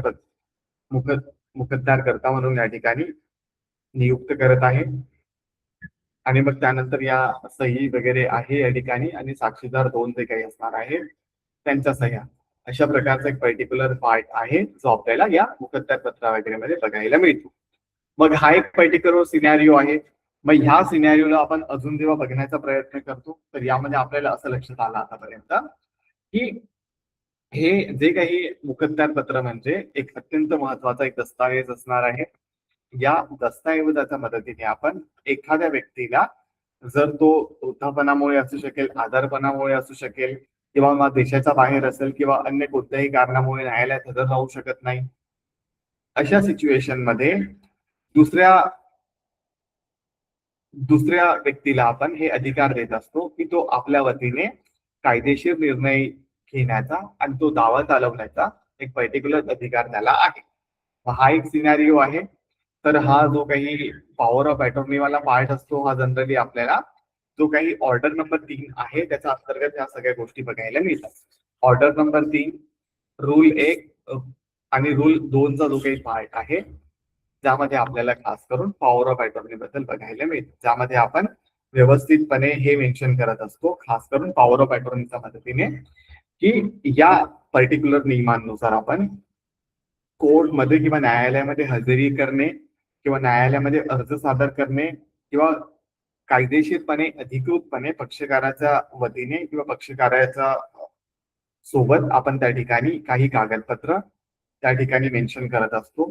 हा एक पर्टिक्युलर पार्ट. आणि या सिच्युएशन मध्ये अजून एक पार्ट आपल्याला बघायला मिळतो, तो म्हणजे असणार आहे की हे जे कोणी व्यक्ती आहेत ना, हे ऑर्डर वन नाही, ऑर्डर 3 चा जो काही पार्ट आहे, रूल 1 चा जो काही पार्ट आहे याचा अंतर्गत एखाद्या रिकग्नाइज एजंटच्या माध्यमातून, ज्याला की आपण वकील म्हणू शकू किंवा पॉवर ऑफ अटॉर्नी म्हणू शकू, ह्यांच्या मदतीने कोर्टमध्ये कोणतेही कागदपत्र दाखल करतील. मग हाच एक पार्ट या ठिकाणी आपल्याला मुखत्तर पत्र जेव्हा आपण दाखल करतो त्यावेळेस हे लक्षात ठेवायचं आहे की अशी वेगळी कुठेही डेफिनेशन मिळत नाही आपल्याला मुखत्तर पत्राची पॉवर ऑफ अटॉर्नीची. ती आपल्याला मिळते की ऑर्डर 3 रूल 1 च्या माध्यमातून की बाबा आपण काही रिकग्नाइज एजंटला मान्यता प्राप्त एजंटच्या पद्धतीने कोर्टमध्ये हजर राहू शकतो. दावा दाखल, एखादं कागदपत्र दाखल असू शकेल, एखादी माहिती दाखल करणं असू शकेल किंवा आपली हजेरी लावणं असू शकेल. मग ही एक ऑथराइज डेफिनेशन आपण सांगू शकतो. या व्यतिरिक्त अजून एक पार्ट त्या ठिकाणी येतो, तो म्हणजे हा जो काही व्यक्ती असतो ना याचा मदतीसाठी, तो म्हणजे की हे जे रिकग्नाइज एजंट असतात, हे जे पॉवर ऑफ अटॉर्नी असतात, हे कोण असले पाहिजे या संदर्भातला एक पार्ट येतो जो की आपल्याला ऑर्डर 3 रूल 2 च्या संबंधित बघायला मिळतो. तर शब्दतः जर सांगायचं झालं तर यामध्ये स्पष्ट आपण करू शकतो की पक्षकाराच्या मदतीने तो कोणत्याही अशा व्यक्तीची त्या ठिकाणी पॉवर ऑफ अटॉर्नी देऊन नियुक्ती करू शकेल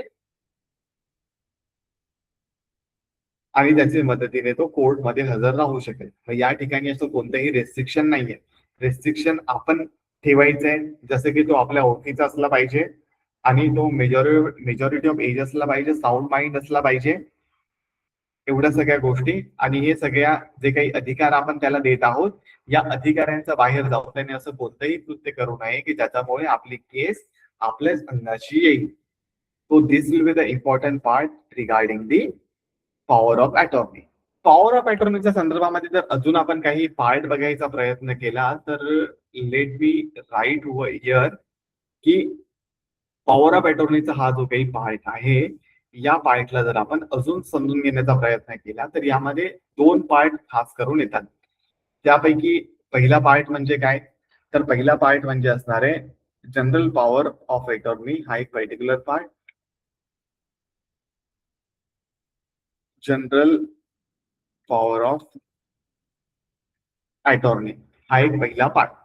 ह्या पार्टचं म्हणजे काय असतं की याला आपण म्हणू शकतो खास करून शब्दशः जर अर्थ घेतला यायचा तर असू शकेल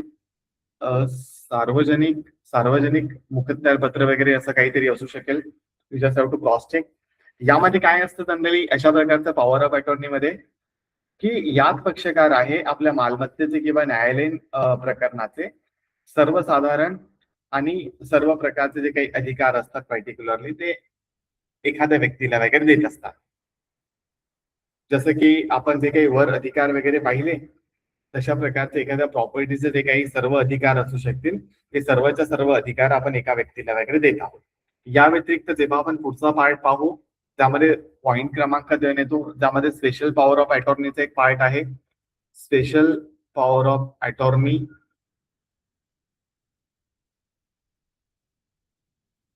या स्पेशल पॉवर ऑफ अटॉर्नीचा पार्ट जेव्हा आपण पाहू दोघांमधलं आपल्याला कन्फ्युजन वगैरे दूर होईल. स्पेशल पॉवर ऑफ अटॉर्नीचा अर्थ असा होतो ज्याला आपण विशेष मुखत्यार पत्र वगैरे म्हणू शकतो. ह्यामध्ये काय असणार आहे की हे केवळ आपण खास करून काही विशेष कामांसाठी किंवा विशिष्ट प्रकारच्या दाव्यांसाठी करत असतो. ज्यामध्ये काहीतरी स्पेसिफिक केस मध्ये आपण फक्त काही काही अधिकार देत असतो, ज्यामध्ये फक्त आपण सांगू शकू की बाबा ह्या सिच्युएशन मध्ये फक्त या व्यक्तीने एवढेच कामं करायला पाहिजे, फक्त याने ते कागदपत्र रिसीव्ह करायला पाहिजे, किंवा ह्याने फक्त अपेअर व्हायला पाहिजे पण कोणतेही असे मेजर डिसिजन नको घ्यायला, किंवा ह्याने फक्त मेजर डिसिजन घ्यायला पाहिजे. म्हणजे इन जनरल सांगायचा अर्थ असा आहे या ठिकाणी की विशेष पॉवर ऑफ अटॉर्नी मध्ये आपण अशा प्रकारचे ते काही विशेष अधिकारांबद्दल बोलत आहोत. एकतर ते आपण लिमिटेड अधिकार करू किंवा मग फक्त स्पष्ट काहीतरी अधिकार वगैरे त्याला देऊ. जसं की आपण फक्त त्याला अधिकार देऊ की बाबा हा काय करेल, या केसमध्ये हजर राहील, या केसमध्ये हा काय करेल की या केसमध्ये फक्त हा दावे दाखल करणे, अपील दाखल करणे, अर्ज दाखल करणे, एफिडेव्हिट दाखल करणे किंवा मग एखाद्या स्वाक्षरी वगैरे करणे एवढेच काम करेल. पण हा कोणते कामं करणार नाही हे एखाद्या व्यक्तीला तो वकिलांना चेंज करू शकणार नाही, त्यांची नियुक्ती करू शकणार नाही, किंवा मग हा जो काही व्यक्ती आहे हा साक्षीदार म्हणून हजर राहू शकणार नाही, किंवा त्याचा जबाब साक्षीदार म्हणून हजर ते जबाब वगैरे नोंदवून घेतला जाऊ नये, किंवा हा सर्टिफाईड कॉपी काढू शकणार नाही. अशा प्रकारचे जे काही विशेष विशेष गोष्टी आपण त्याला देऊ शकतो ऍज अधिकार म्हणून, किंवा काही गोष्टी आपण रिमूव्ह करू शकतो, त्या पर्टिक्युलर पार्टला आपण म्हणत असतो स्पेशल पॉवर ऑफ अटॉर्नी. हा झाला दोघांमधला फरक. म्हणजे काय आहे पॉवर ऑफ अटॉर्नीचा पार्ट मध्ये, की पॉवर ऑफ अटॉर्नी जेव्हाही आपण अशा प्रकारे पाहत असू त्या सिच्युएशन मध्ये एक जनरल पॉवर अटॉर्नी म्हणजे संपूर्ण अधिकार देणं, स्पेशल पॉवर ऑफ अटॉर्नी म्हणजे एक लिमिटेड काइंड ऑफ अधिकार देणं किंवा स्पेसिफिक काइंड ऑफ अधिकार देणं त्या केसच्या संबंधित. या सिच्युएशन मध्ये काय आहे संपूर्ण अधिकार देऊन टाकणं. जसे की एखादी प्रॉपर्टीची केस असेल, त्या प्रॉपर्टीच्या केसला लढा, त्या प्रॉपर्टीला केस लढून झाल्यानंतर ती प्रॉपर्टी विका, अशा प्रकारचे जे काही अधिकार आहेत ते सर्व अनलिमिटेड अधिकार असू शकतात. त्यामध्ये मग वकिलांची नियुक्ती करणे, केसमध्ये कॉम्प्रोमाइज करणे, many more things will be there. पण स्पेशल काइंड ऑफ थिंग्स म्हणजे काय आहे, यामध्ये लिमिटेड अधिकार आहेत जे आपल्याला आवडतील आणि जे हा व्यक्ती फॉलो करू शकेल तशा प्रकारचे अधिकार ते त्या ठिकाणी देतात. जसे की आपण उदाहरण घेतले यामध्ये, जसं की I just give you the example की बाबा आमचे ते काही कंपनीचे मालक होते पर्टिक्युलरली, त्या मालकांनी काय केलेलं त्यांच्या घरामध्ये जे व्यक्ती 40 वर्षापासून काम करत होते त्यांना असं पॉवर ऑफ अटॉर्नी म्हणून नियुक्ती केली होती. बट मग आपल्यालाही तेवढा विश्वास असला पाहिजे. मग विश्वास नसला तर आपण स्पेशल पॉवर ऑफ अटॉर्नी मध्ये काय करतो, या व्यक्तीला अधिकार देतो मी की फक्त ते हजर राहू शकतील, बट हे त्या केसला विड्रॉ करू शकणार नाही, त्या केसच्या वकिलाला चेंज करू शकणार नाही, त्या केसमध्ये तडजोड करू शकणार नाही, अशा प्रकारचे त्या काही गोष्टी करू शकणार नाही ज्या माझ्या केसच्या अगेन्स्ट जातील. मग हे झालंय special kind of power of attorney. यामध्ये जर आपण अजून समजून घेण्याचा प्रयत्न केला की आतापर्यंत आपल्याला या सगळ्या गोष्टी त्या काही कळाल्या, जसं की पॉवर ऑफ अटॉर्नी म्हणजे आपल्या मदतीने न्यायालयामध्ये तो अर्ज दाखल करू शकतो, कागदपत्रांवर सह्या करू शकतो, साक्षीदार म्हणून सुद्धा उभा राहू शकतो. मात्र तो खास करून एक लिमिटेड पॉवर जर असल्या तर त्या लिमिटेड पॉवरच्या मदतीने त्या ठिकाणी तो उपस्थित राहील. या व्यतिरिक्त जनरल पॉवर ऑफ अटॉर्नी मध्ये तो त्या सिच्युएशन मध्ये तशा प्रकारे बिहेव करेल सर्व प्रकारे. पण यामध्ये एक एक्सेप्शनल सिच्युएशन असते. ती एक्सेप्शनल सिच्युएशन म्हणजे काय आहे की हा कितीही मोठा 30 मार्क हा असला पॉवर ऑफ अटॉर्नी, भलेही याला सर्व अधिकार वगैरे असले, बट तो एखादा ऍडव्होकेट प्रमाणे कोर्टमध्ये उभा राहून आर्ग्युमेंट वगैरे किंवा युक्तिवाद वगैरे करू शकत नाही. युक्तिवादासाठी आपल्याला वकिलाचीच नियुक्ती त्या ठिकाणी करावी लागेल, किंवा मग तुम्ही स्वतः युक्तिवाद करू शकत असाल तर तुम्हीच करू शकाल. पॉवर ऑफ अटॉर्नीच्या मदतीने आपण युक्तिवाद करू शकत नाही. तर हे काही विशेष एक्सक्लुजन असू शकतील फॉर द पॉवर ऑफ अटॉर्नीचा पार्ट मध्ये. मग हा जो काही ड्राफ्ट आहे, हा ड्राफ्ट आपण या ठिकाणी बघायचा प्रयत्न केला, तो व्यवस्थितपणे तुम्हाला समजला असेल. जर आपण अगेन शेअर केला तर हा अशा प्रकारचा एक ड्राफ्ट आहे. यामध्ये सेम पार्ट या सगळ्या गोष्टी आपल्याला बघायला मिळाल्या. यामध्ये टायटल क्लॉज मध्ये पॉवर ऑफ अटॉर्नी वगैरे लिहिले. जो व्यक्ती पॉवर ऑफ अटॉर्नीच्या अंतर्गत एका दुसऱ्या व्यक्तीला अधिकार देत असणारे त्या व्यक्तीचं नाव म्हणजे मुख्य पक्षकार, आणि ज्या व्यक्तीला आपण अधिकार देत आहोत त्या व्यक्तीचं नाव, त्याची माहिती वगैरे अशा प्रकारचा एक पर्टिक्युलर पार्ट. त्यानंतर मग आपला जो काही कंटेंट आहे, दावा कोणता आहे, नावं काय आहेत आणि कोणते कोणते अधिकार आपण त्या व्यक्तीला देत आहोत अशा प्रकारचा एक पार्ट. त्यानंतर जे काही विशेष अधिकार देण्यात आले आहेत त्या विशेष अधिकारांबद्दल आपण अशा प्रकारे या ठिकाणी बोलत असतो. मग हा एक संपूर्ण पार्ट आहे जो आपण या ठिकाणी पाहिला आतापर्यंत, ज्यामध्ये मुखत्यारपत्र झालंय, ज्यामध्ये पॉवर ऑफ अटॉर्नी झालंय, ज्यामध्ये वकालतनामा वगैरे झालं. मग ह्या सिच्युएशन मध्ये अजून काही गोष्टी जर आपण समजून घेण्याचा प्रयत्न केला तर जेव्हाही आपण हे वकिलांबद्दल बोलायचा प्रयत्न करतो ना, या सिच्युएशन मध्ये काही गोष्टी अजून आपल्याला या ठिकाणी वकिलांच्या पॉवर मध्ये समजून घेणं महत्वाचं असणार आहे. हा जो काही पार्ट आहे पॉवर ऑफ वकील किंवा वकिलांचे जे काही अधिकार आहेत, या संपूर्ण पार्ट मध्ये काही विशेष अधिकार सुद्धा आता आपल्याला अजून समजून घेणं तेवढंच महत्वाचं असणार आहे. जसं की हे जे काही आपण लिगल प्रोफेशन वगैरे करत आहोत ऍज अ ऍडव्होकेट म्हणून, या सिच्युएशन मध्ये काय असणार आहे, आपल्याला खास करून ऍडव्होकेसी ऍक्ट अंतर्गत आपल्याला या सगळ्या गोष्टी करायच्या असणार आहे. मग advocacy act is giving us information regarding the how to conduct before the court, how to convey our self before the court, हा एक पर्टिक्युलर पार्ट असणार आहे. मग हा मुख्य कायदा जो काही आहे ऍडव्होकेसी ऍक्ट 1961, हा आपल्यासाठी एक जनरल रूल अँड रेग्युलेशन वाला कायदा आहे. ह्याच्या अंतर्गत कायद्यानुसार आपण किंवा न्यायालयामध्ये नोंदणीकृत जर आपण वकील असलो, अधिवक्ता असलो, तर काही विशेष अधिकार आपल्याला त्या ठिकाणी देत असतात. मग या विशेष अधिकारांच्या अंतर्गत आपण एकतर असणारे एकतर आपल्याला पहिला अधिकार मिळतो, तो म्हणजे प्रॅक्टिस करायचा अधिकार. ठीक आहे, या प्रॅक्टिस करण्याच्या अधिकारामध्ये काय असणार आहे की आपण भारतात कुठेही जाऊन प्रॅक्टिस करू शकतो ऍज अ ऍडव्होकेट म्हणून किंवा ऍज अ अधिवक्ता म्हणून.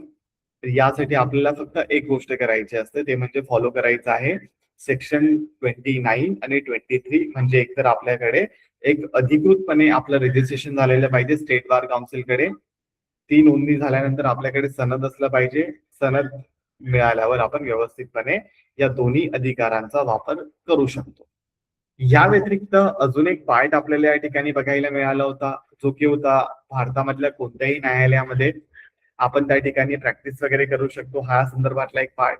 मग या सिच्युएशन मध्ये हा जो काही सेक्शन 30 आहे, हा आपल्याला एक विशेष अधिकार देते ऍडव्होकेट म्हणून, की देशातल्या कोणत्याही स्टेट बार काउन्सिल मध्ये भलेही आपलं नाव नोंदवलेलं असलं तरी सुद्धा आपण भारतामध्ये कुठेही जाऊन कोणत्याही स्टेटमध्ये जाऊन त्या ठिकाणी ऍज अ ऍडव्होकेट म्हणून अपेअर होऊ शकतो. तेवढा एक विशेष अधिकार आपल्याला आहे. तो एक पर्टिक्युलर पार्ट आपल्याला या ठिकाणी बघायचा असतो सेक्शन 30च्या अंतर्गत. मग यामध्ये सर्वोच्च न्यायालयामध्ये असू शकेल, हायकोर्टमध्ये असू शकेल, डिस्ट्रिक्ट कोर्ट असेल, सेशन कोर्ट असेल, ट्रायब्युनल असू शकतील, काही प्रायव्हेट ऑथॉरिटीज असू शकतील, आर्बिट्रेटर असू शकेल, लोक अदालत असू शकेल, महसूल न्यायालय असू शकतील, काही ग्राहक मंच असू शकतो किंवा मग DRT असू शकेल, रेराचे मॅटर असू शकतील, फौजदारी, सिव्हिल, फॅमिली, कोणत्याही मॅटर मध्ये आपण ऍज ऍडव्होकेट म्हणून हजर राहू शकतो. फक्त सुप्रीम कोर्टचा पार्ट मध्ये लक्षात ठेवायचंय की सुप्रीम कोर्टचा ऍडव्होकेट होण्यासाठी you have to give the kind of examination. अच्छा, याबद्दल जर मी तुम्हाला अजून विशेष माहिती दिली ना तर ती असू शकेल की जर तुम्ही आपल्या वेबसाईटला किंवा ऍप्लिकेशनला व्हिजिट कराल ना, या सिच्युएशन मध्ये I am just giving you the example. त्यामध्ये जेव्हा आपण कोर्स वगैरे एक्सप्लोर करतो, त्या पर्टिक्युलर कोर्स एक्सप्लेस करायचा वेळेस जो इंग्लिश वाला पार्ट आहे, स्क्रीन विजिबल असेल तुम्हाला, ठीक आहे, I think it is taking some time. ह्यापैकी ना या इंग्लिश वाला पार्ट मध्ये हा एक पार्ट आहे, हे बघा, हा एक विशेष सुटेबल पर्टिक्युलर कोर्स. हा कोर्स फ्री ऑफ कॉस्ट आहे, यामध्ये कोणतेही तुम्हाला पैसे वगैरे पे करायचे नाही. मग ह्या कंटेंट मध्ये ना तुम्हाला जे advocate on record of supreme court जी काही एक्झाम होते, त्या एक्झाम साठी जर तुम्ही ट्राय करत असाल तर त्याच्या संदर्भातले लेक्चर वगैरे या ठिकाणी अवेलेबल आहेत. तो you just have to click on the content, click on the, अच्छा ठीक आहे, इथे लॉग इन वगैरे नाहीये, I have to log in it for the same, but तुम्ही लॉग इन वगैरे केलं ना तर तुम्हाला त्या ठिकाणी विशेष प्रकारे जे काही सेशन्स आहेत ते सेशन्स वगैरे बघायला मिळतील. मग तुम्हाला एक आयडिया वगैरे येऊन जाईल की बाबा जर तुम्हाला सुप्रीम कोर्टचा ऍडव्होकेट वगैरे व्हायचं आहे ना तर हे सगळे सब्जेक्ट आहे ते मला क्लिअर करावे लागतील, किंवा अशा प्रकारे मला माझं एक सुप्रीम कोर्टमध्ये जर अपीरन्स व्हायचं असेल तर माझ्यासाठी एक मिनिमम एवढी इलिजिबिलिटी वगैरे पाहिजे.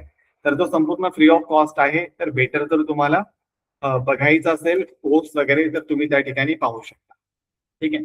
यामध्ये पुढचा पार्ट आपण बघायचा प्रयत्न करू. अलाव मी अ सेकंड, मी पुन्हा स्क्रीन शेअर करतो. Okay.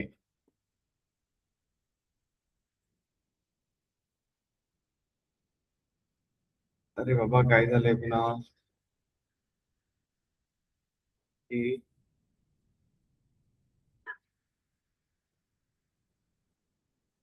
Allow me a second, थोडा इंटरनेटचा इश्यू आहे. चलो ठीक आहे.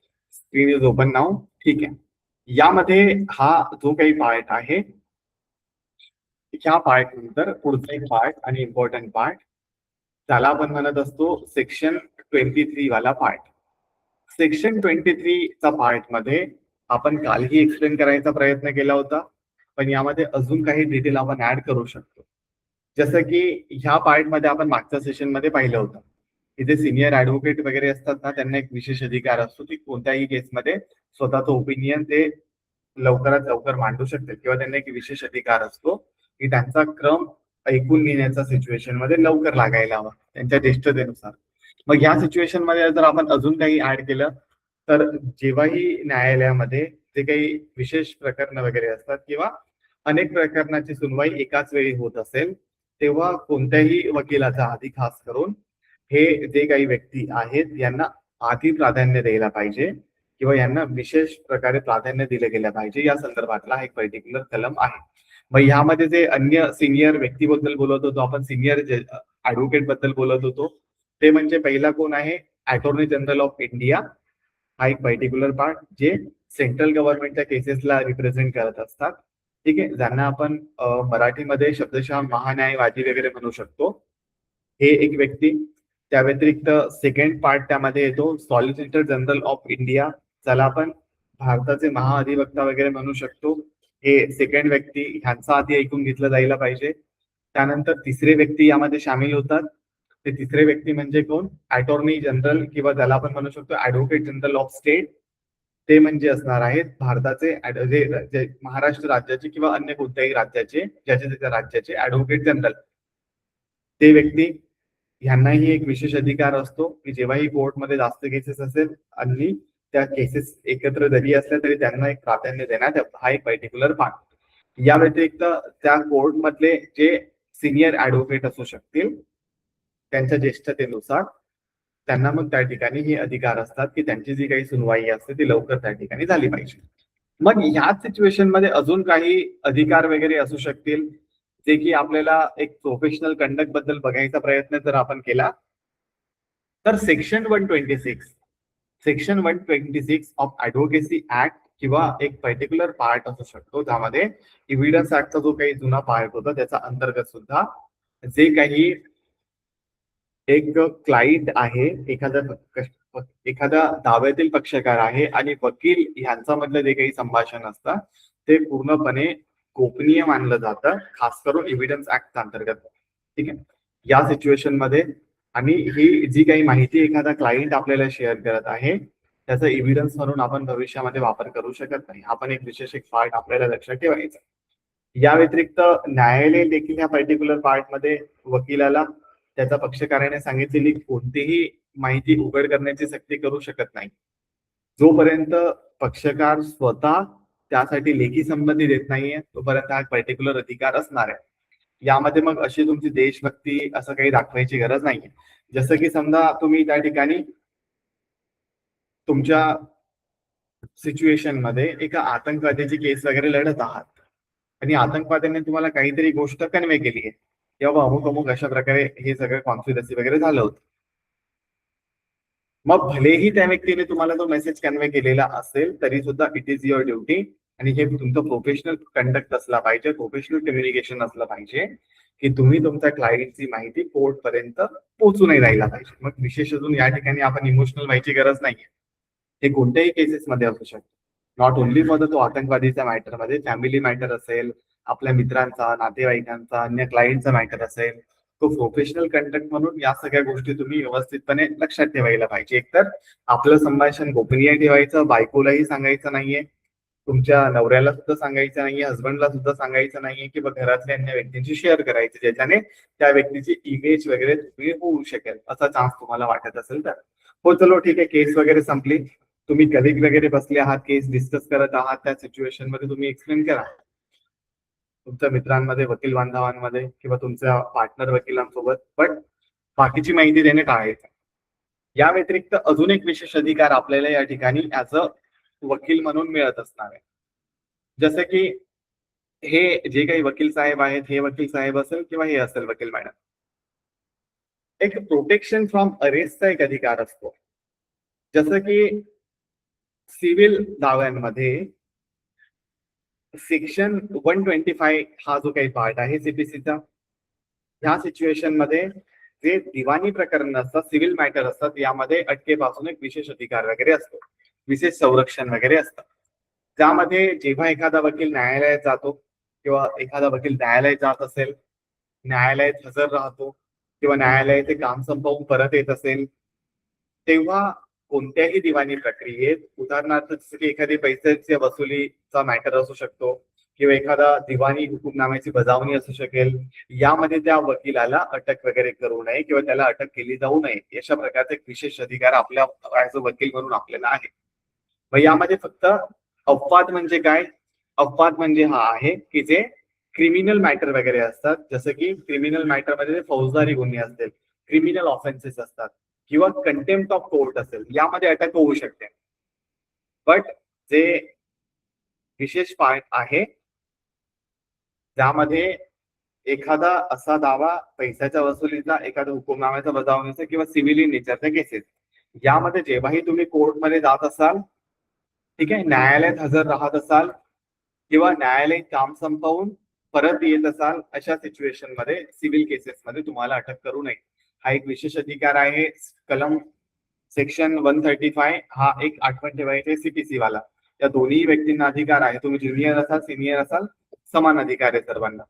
या व्यतिरिक्त अजून एक विशेष अधिकार असतो, जसे की हे दोन्ही व्यक्ती काय आहेत त्या ठिकाणी न्यायालयामध्ये उपस्थित आहेत.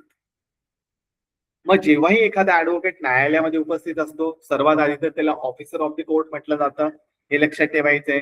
आणि ऑफिसर ऑफ द कोर्ट म्हटलं जातं त्यामुळे त्या व्यक्तीला न्यायालयामध्ये मानाची वागणूक मिळणं आणि त्याच्यासाठी एक आसन व्यवस्था असणं, या गोष्टी गरजेच्या आहेत.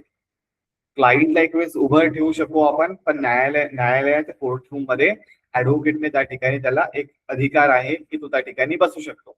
राईट टू डिग्निफाईड ट्रीटमेंट हा एक संदर्भातला राईट आहे. यामध्ये आपण समजू शकू की बाबा न्यायालयामध्ये वकिलांना सन्मानाची वागणूक मिळावी, हा एक पर्टिक्युलर अधिकार.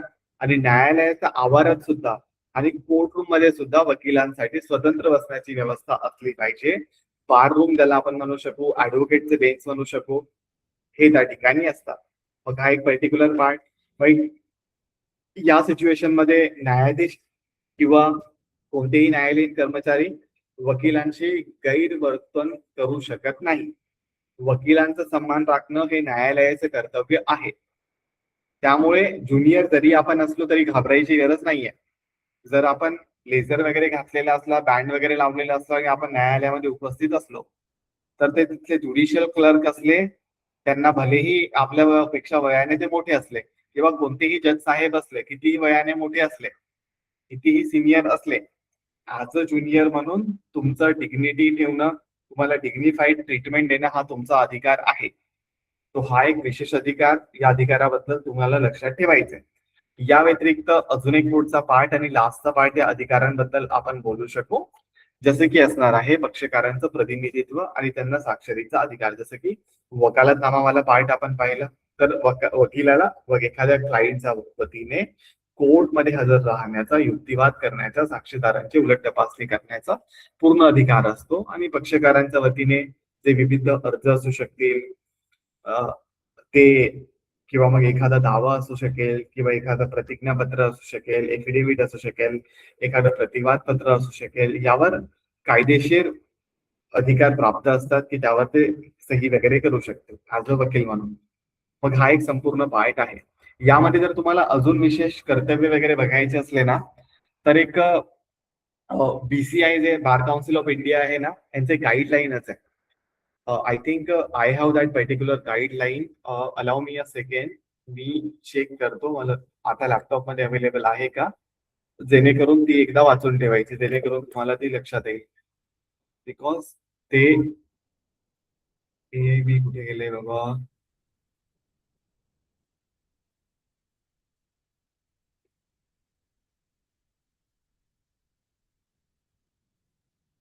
अच्छा ठीक आहे, मिळाली file.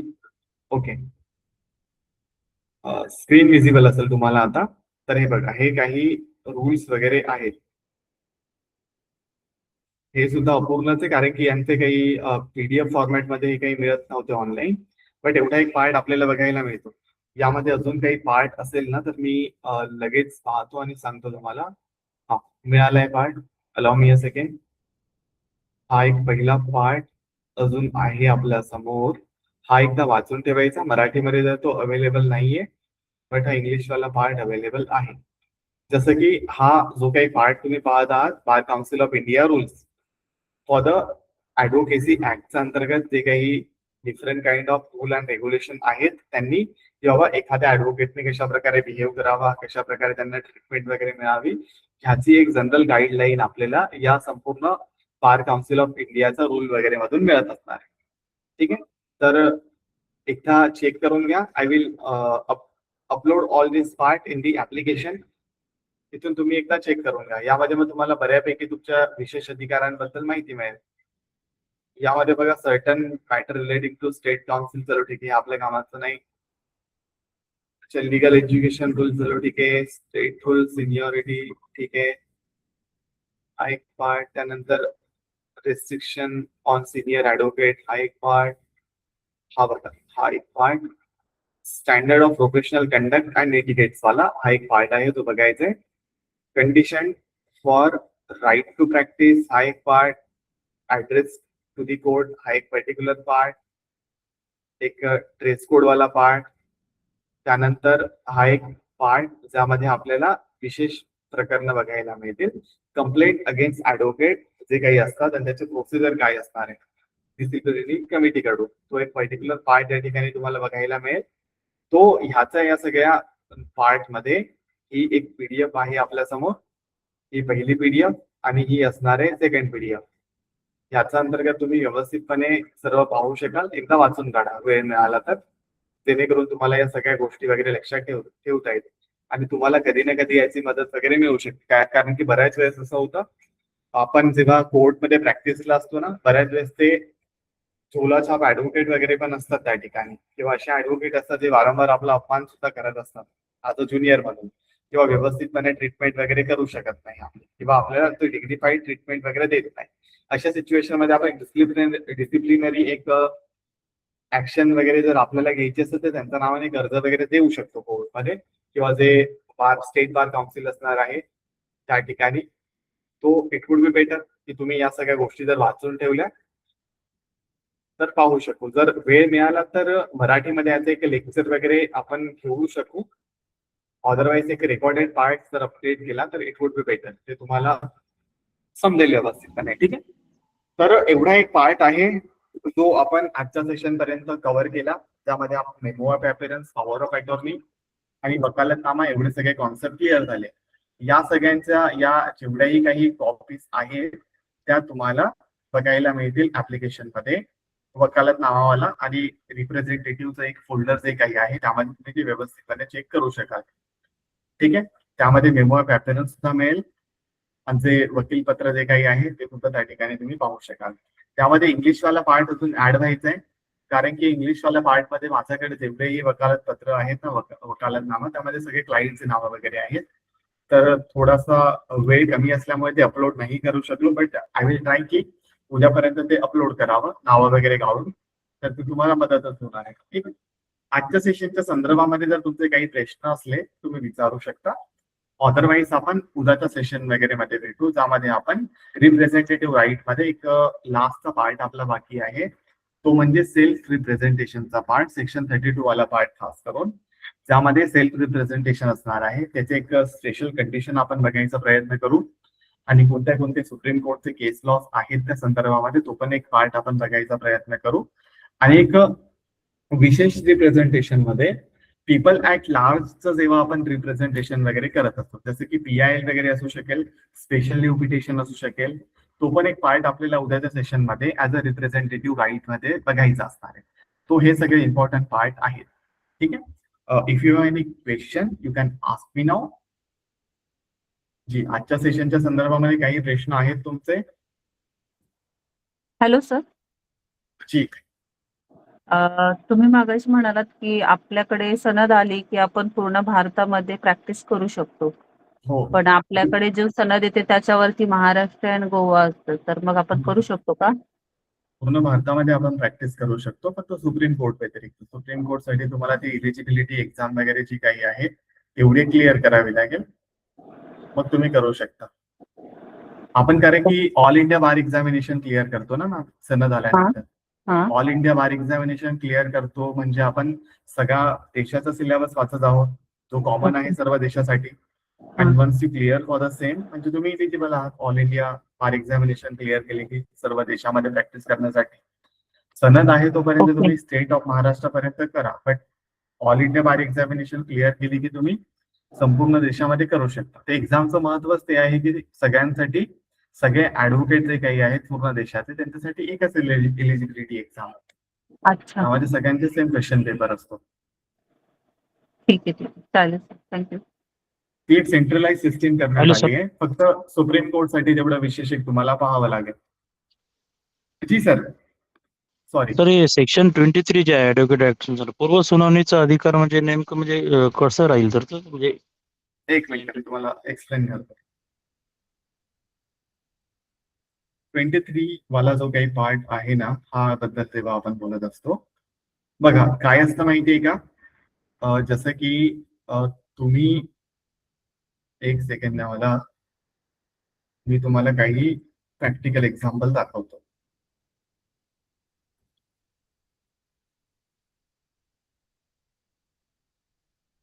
Allow me a second.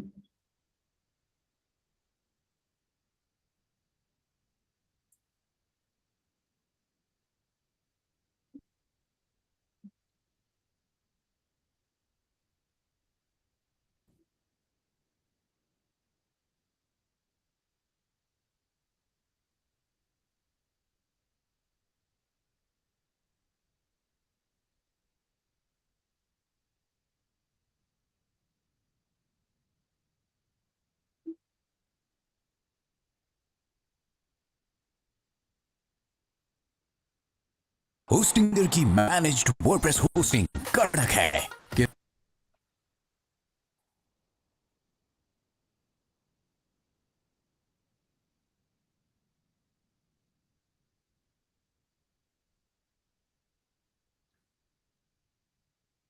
Allow me a second, एक मिनिट.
तर आवाज नाही येते.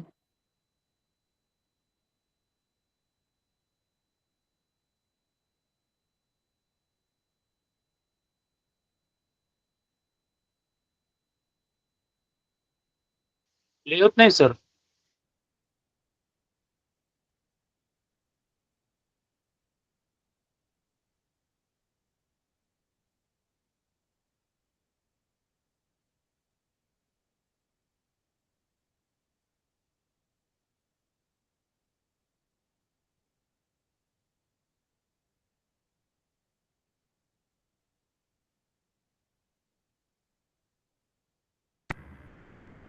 अच्छा, आता आवाज येते का? ऍक्च्युली ते व्हिडिओ वगैरे चालू होता ना, त्यामुळे तो माईक वगैरे कन्वे नाही झाला. अच्छा, येते मी सर फक्त आता. तुम्हाला आता लक्षात, आता व्यवस्थितपणे येईल तुम्हाला. अच्छा, मी जी स्क्रीन शेअर करत होतो ना तुम्हाला, त्या स्क्रीन बद्दल तर आता आपण ओपन करू शकत नाही, कारण की माईक दोन ठिकाणी चालत नाहीये. बट मी जर एक्सप्लेन केलं तुम्हाला याचा अर्थ, तर तो अर्थ सामान्यपणे हा असणार आहे की जो काही फोटो आपण पाहिला, व्हिडिओ आपण पाहिला, त्यामध्ये एक व्यक्ती काय आहे, त्या ठिकाणी कोर्टला रिप्रेझेंट वगैरे करत आहे आणि बाकीचे लोक त्या ठिकाणी बसले आहेत. आणि आपण जेव्हा सेक्शन 23 बद्दल बोलायचा प्रयत्न केला या ठिकाणी, जसं की मी तुम्हाला स्क्रीन शेअर केली परत, तर सेक्शन 23 बद्दल जेव्हा आपण बोलत आहोत, त्या पर्टिक्युलर सिच्युएशन मध्ये आपण हे पाहिलं की सेक्शन 23 मध्ये काही व्यक्तींचं त्या ठिकाणी नाव वगैरे आहे. त्यापैकी पहिली व्यक्ती आहे अटॉर्नी जनरल ऑफ इंडिया, जो की सेंट्रल गव्हर्नमेंटचे मुख्य अधिवक्ता असणार आहेत, जे पूर्ण केंद्र सरकारला रिप्रेझेंट करतात. सेकंड व्यक्ती ज्यामध्ये आपण पाहिला सॉलिसिटर जनरल ऑफ इंडिया, ते सुद्धा सेंट्रल गव्हर्नमेंटचे व्यक्ती आहेत त्या पर्टिक्युलर सिच्युएशन मध्ये. थर्ड व्यक्ती आपण त्या ठिकाणी पाहतो advocate general of particular state, ते राज्य सरकारचे मुख्य अधिवक्ता असणार आहेत. आणि मग बाकीचे जे काही सिनियर ऍडव्होकेट. सो हा जो काही सेक्शन 23 वाला पार्ट आहे, it is giving us information regarding दी की बाबा हे व्यक्ती जेव्हाही कोर्टमध्ये एखादं आर्ग्युमेंट होत असेल, एखादी विशेष प्रोसिडिंग सुरू होत असेल किंवा एखाद्या केसची सुनवाई वगैरे होत असेल, त्यावेळेस ह्यांचं ओपिनियनला सर्वात आधी प्राधान्य दिलं पाहिजे, कारण की हे एकतर सिनियर आहेत, त्यामुळे ह्यांना काहीतरी आपण ऑथॉरिटी वगैरे देत असतो, काही अधिकार वगैरे देत असतो. आणि एकतर हे राज्य सरकारला, केंद्र सरकारला रिप्रेझेंट करणारे मुख्य ऍडव्होकेट आहेत, त्यामुळे या व्यक्तींना विशेष प्राधान्य दिलं गेलं पाहिजे. हा एक पर्टिक्युलर पार्ट आहे. मग हाच एक सिनॅरिओ आहे ज्यामध्ये फक्त समजा तुम्ही आर्ग्युमेंट वगैरे करत असाल, तुमच्या आर्ग्युमेंट मध्ये या व्यक्तींना जर वाटलं कोर्टमध्ये की मला या ठिकाणी काहीतरी ऍड ऑन करायचं आहे, बिकॉज हे जे व्यक्ती असतात हे एवढे सिनियर असतात की जज साहेबांपेक्षाही ते सिनियर असतात. त्यामुळे असं गृहीत धरलं जातं की बाबा त्यांना विशेष नॉलेज वगैरे प्राप्त आहे, त्यामुळे ते कोर्टमध्ये त्या नॉलेजला शेअर करून काहीतरी विशेष ज्ञानच वाढवतील आणि न्यायदानामध्ये, न्याय प्रदान करण्यामध्ये एक थोडासा त्यांचा सहभाग वाढू शकेल आणि तो वाढणारच आहे. मग ह्यासाठी आपण त्यांना जो सेक्शन 23 वाला पार्ट आहे त्यामध्ये विशेष अधिकार देत असतो. यामध्ये अन्य अशी कोणतीही गोष्ट नाही आहे की त्यांनी कशा प्रकारे करावं, तर ते कोणत्याही केसमध्ये त्यांना वाटलं तर ते स्वतःचं ओपिनियन कोर्ट सोबत शेअर करू शकतात. पण ते कोर्ट न घ्यावं ते जज साहेब ऐकतील, ते त्यांचं मॅटर आहे, त्यांनी ऐकावं किंवा ऐकू नये. अच्छा, कोणाचा प्रश्न होता पॉवर ऑफ, अच्छा हा एवढा क्लिअर झाला का? मग आपण पुढचा प्रश्न घेऊ. Sir thank you. ओके, अच्छा कोणत्या मॅटर मध्ये power of attorney? Power of attorney generally कोणत्याही मॅटर मध्ये घेऊ शकतो आपण, फक्त क्रिमिनल वाला मॅटर सोडून. क्रिमिनल मध्ये तुम्हाला हजर राहावं लागेल, त्यामध्ये तुम्ही वकिलाच्या मदतीने हजर राहत असता जनरली. अन्य व्यक्तीला आपण देत नाही क्रिमिनल मॅटर मध्ये, बिकॉज ती तुमची पर्सनल रिस्पॉन्सिबिलिटी असते क्रिमिनल मॅटर.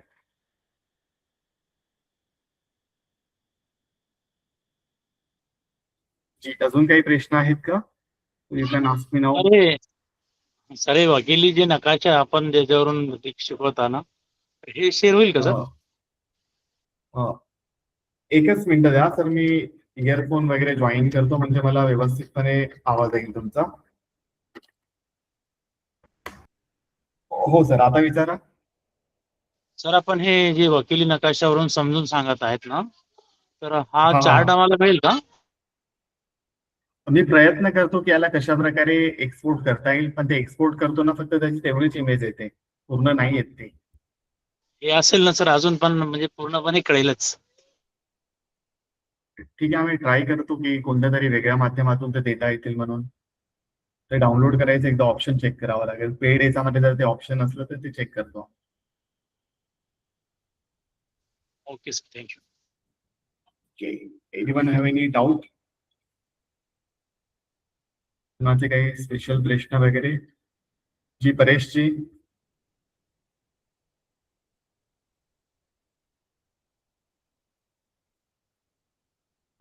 अनिकेत जी, निलेश जी, सचिन जी, काही प्रश्न आहेत? नाही सर, थँक्स. Thank you sir. अच्छा, ठीक आहे. भेटू उद्याच्या सेशन मध्ये. मग प्रश्न नसले तर. उज्ज्वलाचे Thank you, काही sir. प्रश्न आहे का? नाही सर, थँक्यू. अच्छा, ठीक आहे. भेटू उद्या. Good night all of you. Good night. Good night.